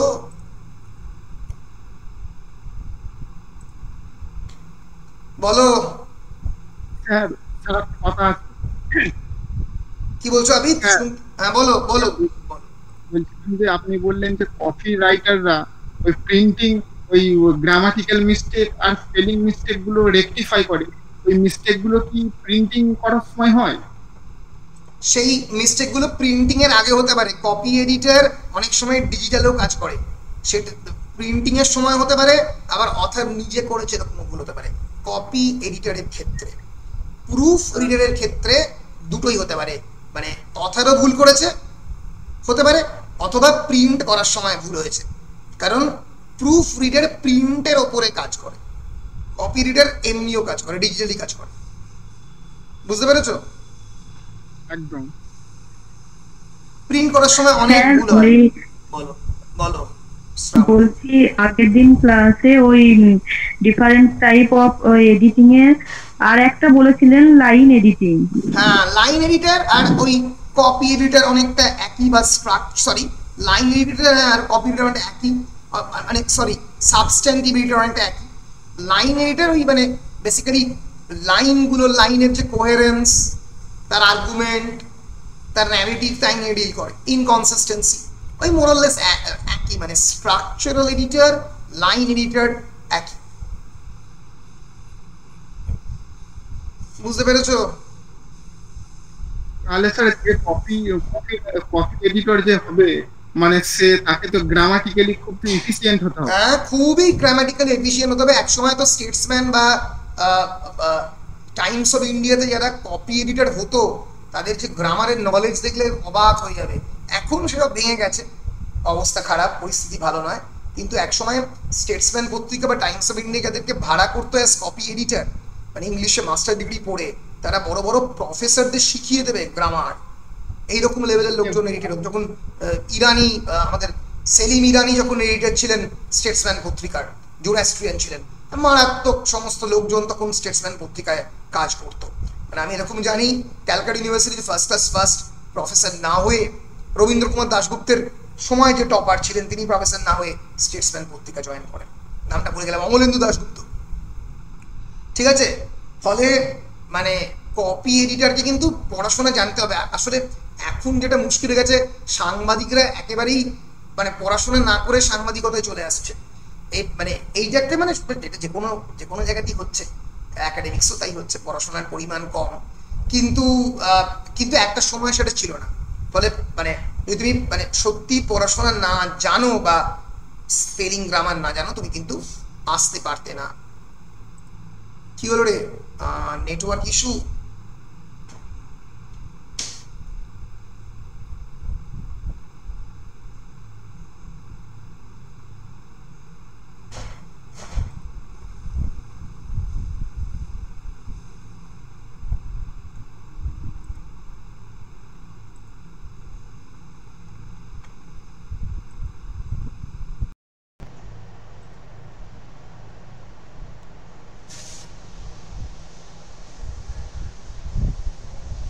দিদি কি ওপরে কিছু বন্ধ করলি নাকি রে?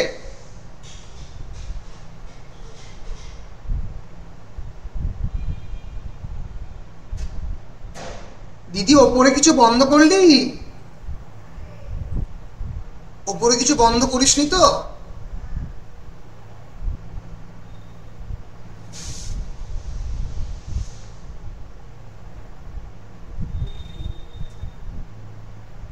জয়িতা কিছু বন্ধ করলি না তো? ওই উপরে ওই ওই কি বলে ওটাকে, ওয়াইফাইটা চলছে তো? ওটা করছি কিন্তু হচ্ছে না। ওটা শুনতে পাচ্ছিস?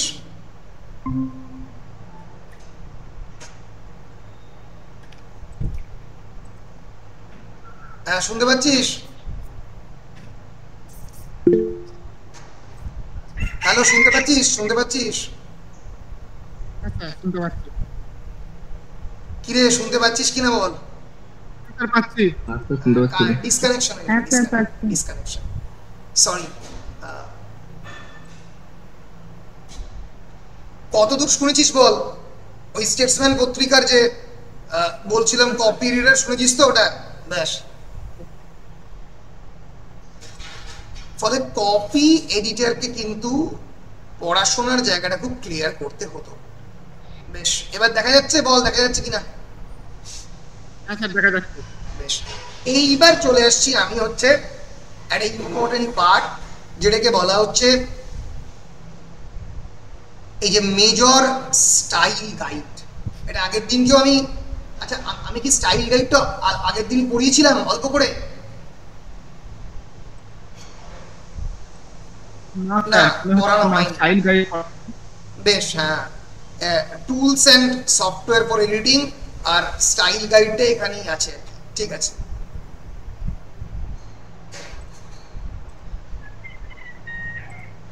দেখ, যেটা আমি আগের দিনের মানে অফলাইন ক্লাসে বলেছিলাম, there are various kind of style guides. কিরকম স্টাইল গাইড হতে পারে? অনেক রকমের হয়, এমএলএ হয়, এপিএ হয়, বিভিন্ন ধরনের সাইটেশন স্টাইল হয়। এই যে a style guide or style manual is a set of standards for writing and design of the documents, either for general use or for a specific publication. কেউ এটা join করছে না।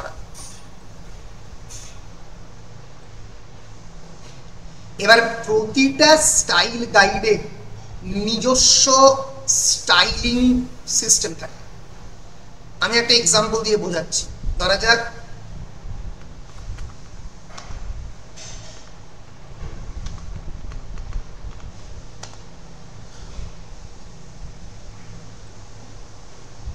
ইমেইলে 9th এডিশন, 2021 সাল থেকে চলছে, তার আগে 8th এডিশন ছিল।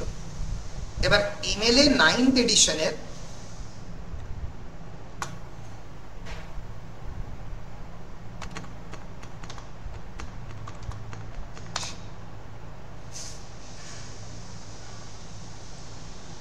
জিনিসটা কি, কেমন করে বেসিক্যালি একটা রিসার্চ বুক বা একাডেমিক বই লেখা হবে, তার যে এন্টায়ার ফরম্যাটিংটা কেমন দেখতে হবে, সেটা এই এমএলএ স্টাইল প্রোভাইড করে। পরিষ্কার? তো ইন্টারনেটটা স্লো হয়ে গেল যে আমার এটা প্রপারলি খুলছে না, আস্তে আস্তে খুলছে।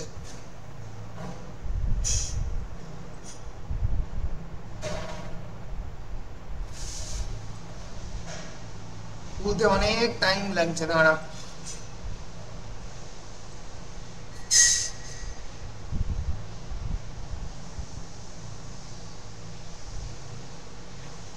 এই যে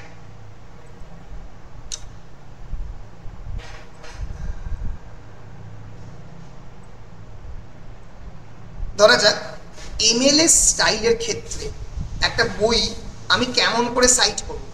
এই যে বইয়ের প্রথমে ফার্স্ট নেম, তারপরে লাস্ট নেম। ধরা যাক আমি লিখলাম মিল্টন কমা দিয়ে জন, তারপরে সেই বইয়ের সাইটেশন, কোথায় গেল সাইটেশন, সাইটেশন, সাইটেশন,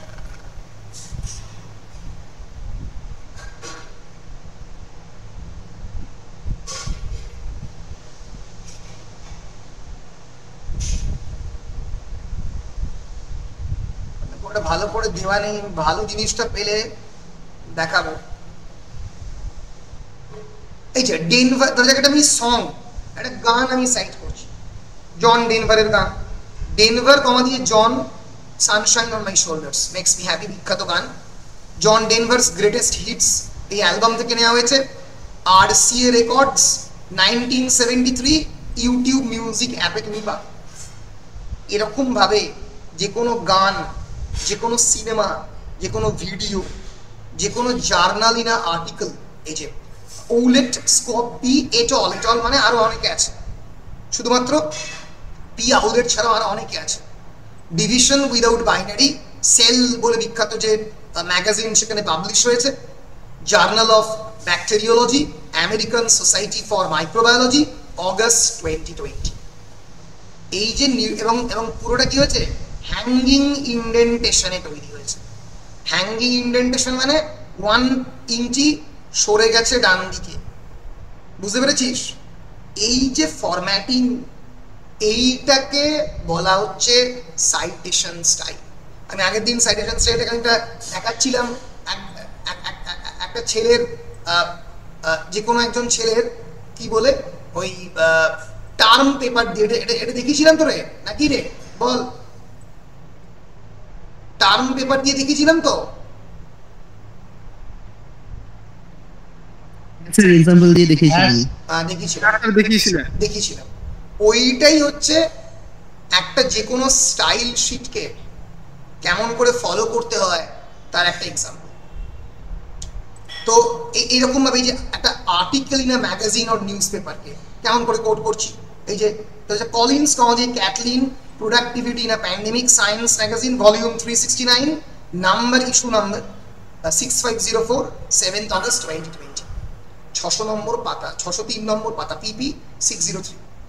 আবার একটা article in a magazine in a newspaper যেমন ভাবে কোটেড হবে, একটা বই কিন্তু অন্যরকম ভাবে কোটেড হবে। যে Jasmine N K Jasmine the 5th season Orbit publication 2015, এর বেশি কিছু দেওয়ার দরকার। ফলে article in a scholarly journal, a book, a single volume book, a multi volume book, a whole website, a song, a film, এদের প্রত্যেকের সাইটেশনের আলাদা আলাদা স্টাইল আছে। সেই স্টাইলটাকে শেখাবে যখন তোমরা পরবর্তীকালে 3rd সেমিস্টারে রিসার্চ মেথোডোলজি পড়বে, তখন আমি তোমাদের পড়াবো। যদি আমি থাকি, যদি আমি পড়াই, তাহলে আমি পড়াবো, ঠিক আছে? ফলে এইরকম ভাবে তোমাদেরকে সাইটেশনাল মানে সাইটেশন তোমাকে জানতে হবে, সাইটেশন স্টাইল তোমাকে জানতে হবে যদি তুমি একজন বই এডিটর হও। এবার একজন প্রপার বুক এডিটর কেবলমাত্র একটা সাইটেশন স্টাইল জানে না, অনেকগুলো জানে। এই যে এপিএ, আমেরিকান সাইকোলজিক্যাল অ্যাসোসিয়েশন, সমস্ত সোশ্যাল সায়েন্সের বইগুলোর স্টাইল আলাদা। এমএলএ, মডার্ন ল্যাঙ্গুয়েজ অ্যাসোসিয়েশন, তার স্টাইল, সমস্ত লিটারেচার সেন্ট্রিক হিউম্যানিটিজ, এই যে এমএলএ হ্যান্ডবুক, এটা আলাদা। আবার এই যে দ্য ব্লু বুক, এটা স্টাইল আলাদা, ঠিক আছে? তারপরে Australian guide to legal citation, লয়ের বইগুলো এটা করে, এর সাইটেশন স্টাইল আলাদা। Turabian style, Oxford standard for citation of legal authorities, New York Times manual, এগুলো ডিফারেন্ট স্টাইল ম্যানুয়াল, কিন্তু মোরাললেস সবাই একটা ফরম্যাট ফলো করে। যে টাইমস নিউ রোমান 12 যে ফন্ট সাইজ চারপাশে 1 ইঞ্চি করে ছেড়ে দেয়, ঠিক আছে? আর অনেকে সুপারস্ক্রিপ্ট ইউজ করে, নোটস অ্যান্ড রেফারেন্স করে, মোরাললেস এগুলো ফলো করে। কিন্তু সাইটেশনের জায়গাটা কেমন করে সাইট করবে, বইয়ের নাম, পাবলিকেশনের নাম, সেগুলো ডিফারেন্ট সাইটেশন স্টাইলে ডিফারেন্ট হয়। বুঝতে পেরেছিস?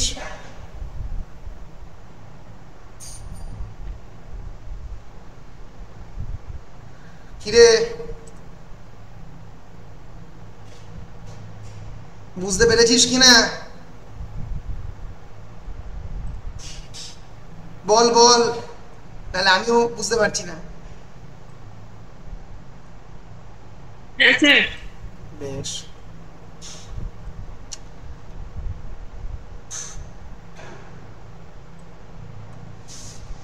হ্যাঁ, এই যে আমেরিকান সাইকোলজিক্যাল অ্যাসোসিয়েশন আলাদা স্টাইল, তারপরে শিকাগো ম্যানুয়াল অফ স্টাইল আলাদা style, modern language association MLA handbook আলাদা টাইপ স্টাইল, ঠিক আছে?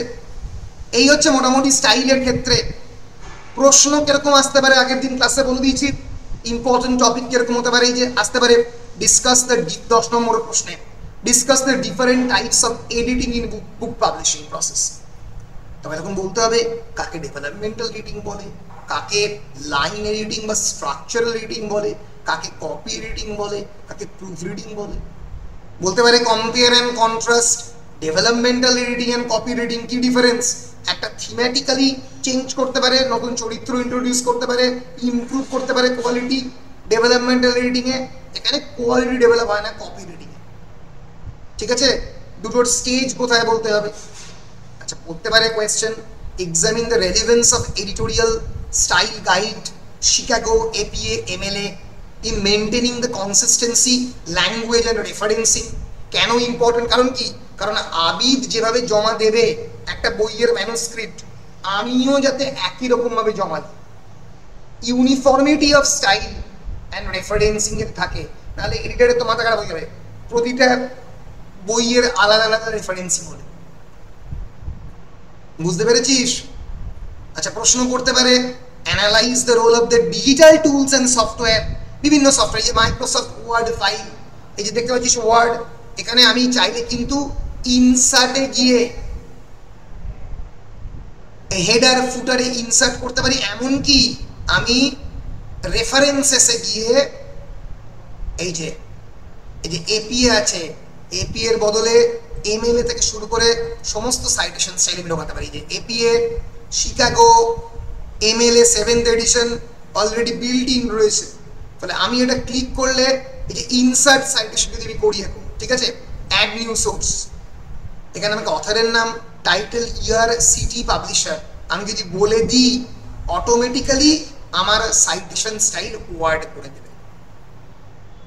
এরকম বহু সফটওয়্যার রয়েছে যারা অটোমেটিক্যালি সাইটেশন স্টাইল করে দেয়। আমি তোদের একটা সফটওয়্যার শিখিয়ে রাখছি, ইজি সফটওয়্যার, citation.net, তোদের কাজে লাগবে যখন তোরা টার্ম পেপার লিখবি। সব তোরা যখন টার্ম পেপার লিখবি তখন তো পাগল করে দিবি যে স্যার এই সাইটেশনটা কি করব, এই সাইটেশনটা কি করব।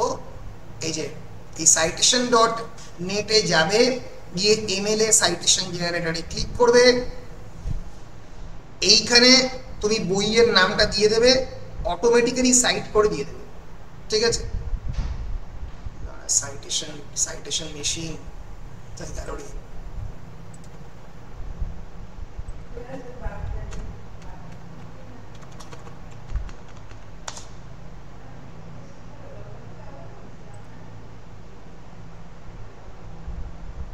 এই যে ধরা যাক আমি কি করব, আমি একটা সাইটেশন তৈরি করব। আমি কোন আগে লিখে দেবে চুজ ইউর সোর্স, বই সাইট করবে না ওয়েবসাইট সাইট করবে না জার্নাল সাইট করবে। আমি বুক সাইটেশনে চলে গেলাম, ঠিক আছে। এবার তুমি এখানে আইএসবিএন দিয়েও করতে পারো, ঠিক আছে। আমি ধরে একটা বই সাইট করছি, প্যারাডাইস লস্ট, প্যারা দিলাম, সার্চ করতে দিলাম,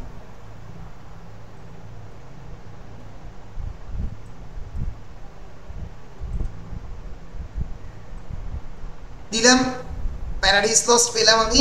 ক্যাম্পবেল, এই প্যারাডাইস লস্ট নয়, মিল্টনের প্যারাডাইস লস্ট। অফ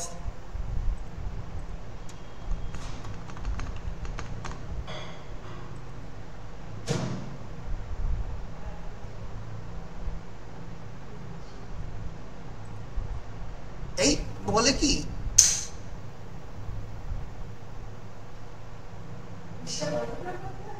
দাঁড়া,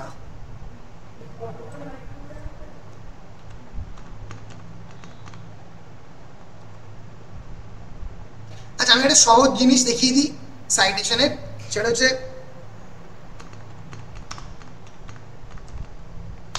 গুগল স্কলার।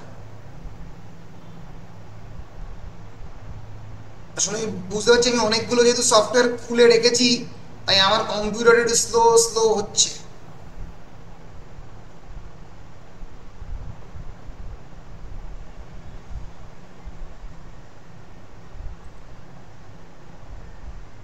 আর তার সঙ্গে সঙ্গে আমার তো ফোনে চলছে পুরোটা। এই যে ধরা যাক আমি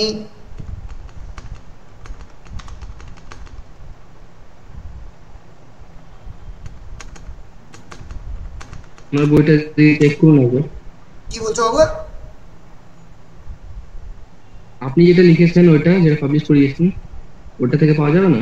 ওটা থেকে পাওয়া যাবে, কিন্তু ওটা এত স্লো হচ্ছে তাই আমি ওখান থেকে বেরিয়ে গেলাম। আমি ওখান থেকে করি সাধারণত। আচ্ছা, গুগল স্কলারে যাবে, গিয়ে এখানে প্যারাডাইস লস্ট সার্চ করবে, সাইটে যাবে, সিআইটি, এইখানে তুমি পরপর পেয়ে যাবে। এই যে এমএলএ মিল্টন কমা দিয়ে জন রবার্ট ভন অ্যান্ড গুস্তভ ডোরের আঁকা বিখ্যাত প্যারাডাইস লস্ট, লন্ডন সিমন্স। এপিএতে এরকম সাইটেশন, শিকাগোতে এরকম। এটা যাবে, এটা কপি করবে, করে পেস্ট করবে, ঠিক আছে।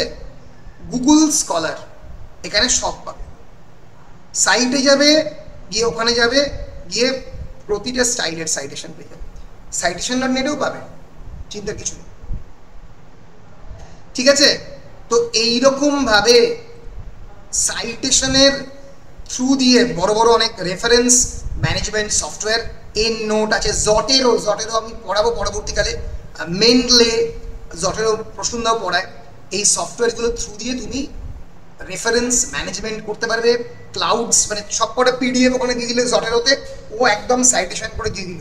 ঠিক আছে, এগুলো কাজে লাগবে ভবিষ্যতে, এগুলো শিখে রাখতে হবে।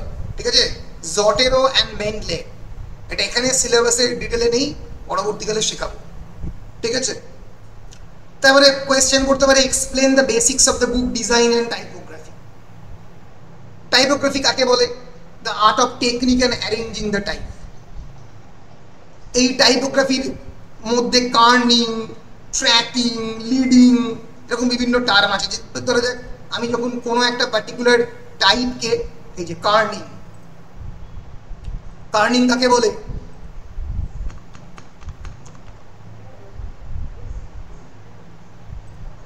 Kerning in typography is a process of adjusting the space between individual characters, especially later pairs. তাকে কার্নিং বলে। কেমন দুটোর মধ্যে স্পেস কতটা থাকবে, এই যে এটার মধ্যে কোনো কার্নিং নেই, এখানে কার্নিং হয়েছে। কারণটা কি? কারণ এই দেখো এই দুটোর এই ভিটা এর দিকে চলে এসেছে। কোনো অ্যাডভার্টাইজমেন্টে বিভিন্ন জায়গাতে এরকম কার্নিং ইউজ করা হয়, উইদাউট কার্নিং, উইথ কার্নিং। এক ধরনের সিমেট্রি তৈরি হয়েছে দুজনের মধ্যে, এ আর ভি এর মধ্যে একটা তুমি প্যারালাল লাইন টানতে পারবে। এরকম বিভিন্ন ক্ষেত্রে, বিভিন্ন বড় বড় বুক ডিজাইনের ক্ষেত্রে এরকম কার্নিং ইউজ করা হয়। মার্জিন, লাইন স্পেসিং, এগুলো হচ্ছে টাইপোগ্রাফির পার্ট। কেন, why cover design is important? Discuss the principles of effective cover design in book publishing. আমি পুরো উত্তর লিখে দিয়েছি। কভার কেন ইম্পর্টেন্ট? কারণ একটা বইয়ের পুরো থিমটা কভারের মধ্যে দিয়ে রিফ্লেক্টেড হবে, কালার সাইকোলজি এর মধ্যে থাকে। এবার তারপরে 5 নম্বরে কাকে ডেভেলপমেন্টাল এডিটিং বলে, short note on the role of a copy editor করতে পারে। আমি আগের দিনের ক্লাসে ইম্পর্টেন্ট কোয়েশ্চেন বলে দিয়েছি, এপিএফ থেকে শিকাগো কি করে আলাদা, এরকম বিভিন্ন প্রশ্ন করতে পারে। এই দিয়ে আমাদের মোটামুটি ইউনিট 3 এডিটিং শেষ হচ্ছে। এর পরের দিনের ক্লাসে আর একটা ক্লাস আমি নেব ইউনিট 4 নিয়ে, production, distribution, marketing and promotion. সেখানে আমি খানিকটা কভার ডিজাইন নিয়ে কয়েকটা কথা বলবো, ইন্টারেস্টিং কয়েকটা কথা বলবো এর পরের ক্লাসে। কারণ আজকের ক্লাসে কিন্তু অনেকটা হয়ে গেছে, 1.5 ঘন্টা হয়ে গেছে। আমি ক্লাসটা এখানেই শেষ করছি, কারণ নাহলে ভিডিওটা বিরাট বড় হয়ে যাবে। এর পরের ক্লাসে আমরা এই প্রোডাকশন, ডিস্ট্রিবিউশন, মার্কেটিং অ্যান্ড প্রমোশনে ইউনিট 3 ওই কপিরাইট ওই কভার ডিজাইনের জায়গাটা একটু ভালো করে পড়াবো। এখানে আমরা ইউনিট 3 শেষ করলাম। পরের ক্লাসে আমরা মোটামুটি সিলেবাস শেষ করে দেব। কারোর কোনো প্রশ্ন থাকলে বলতে পারো। Any questions, ladies and gentlemen? বলো।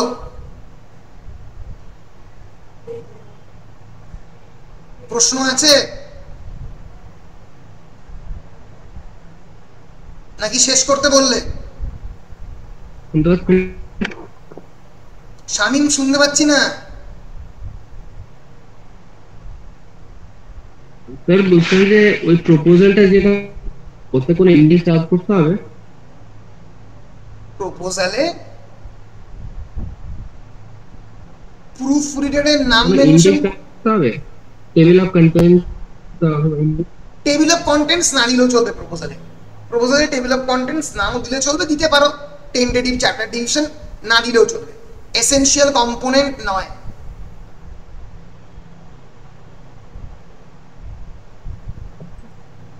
স্যার আর ওই 5 মার্কের ফ্লো মানে ওই সেই রিডার, দাঁড়াও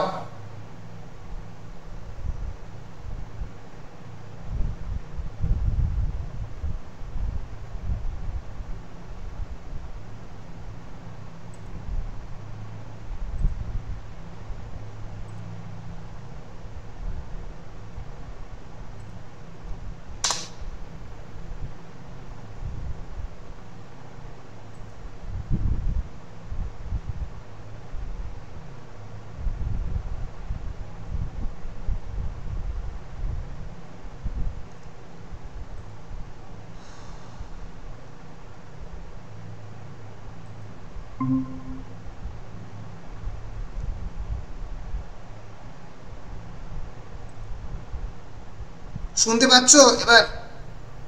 হ্যালো হ্যালো, শুনতে পাচ্ছ আমার কথা? হ্যাঁ হ্যাঁ স্যার শোনা হ্যাঁ যাচ্ছে শ্রাবণী বলো, কি কি প্রশ্ন করছিলে 5 মার্কসে? স্যার 5 মার্কসের একটা কোয়েশ্চেন দিয়েছিলেন না যে ওই define page layout and explain one কি principle that affect reader navigation. ঠিক। হ্যাঁ স্যার ওইটা নেভিগেশনটা একটু বলে দেন এটা কি? বেশ, তাহলে আজকের ক্লাসে আমি শেষ করছি। আজকের ক্লাসে অতটা ডিসকাস করা যাবে না, তুমি প্রশ্নটা রিপিট করবে, পরের ক্লাসে বলে দেবো, ঠিক আছে? পরের ক্লাসে এটা ডিসকাস বেশ করব, ঠিক আছে। ঠিক আছে? বেশ, আর কারোর কোনো প্রশ্ন? বেশ, যে প্রশ্ন থাকুক এর পরের ক্লাসে সেই প্রশ্নটা দিয়ে শুরু করব, ওরা অ্যাড্রেস করে দেবো, ঠিক আছে? এর পরের ক্লাস কবে নেব? বৃহস্পতিবারই চেষ্টা করছি, বিকালের দিকে, ঠিক আছে? কালকে তোমার তো, হ্যাঁ দাঁড়াও 1 সেকেন্ড দাঁড়াও তো।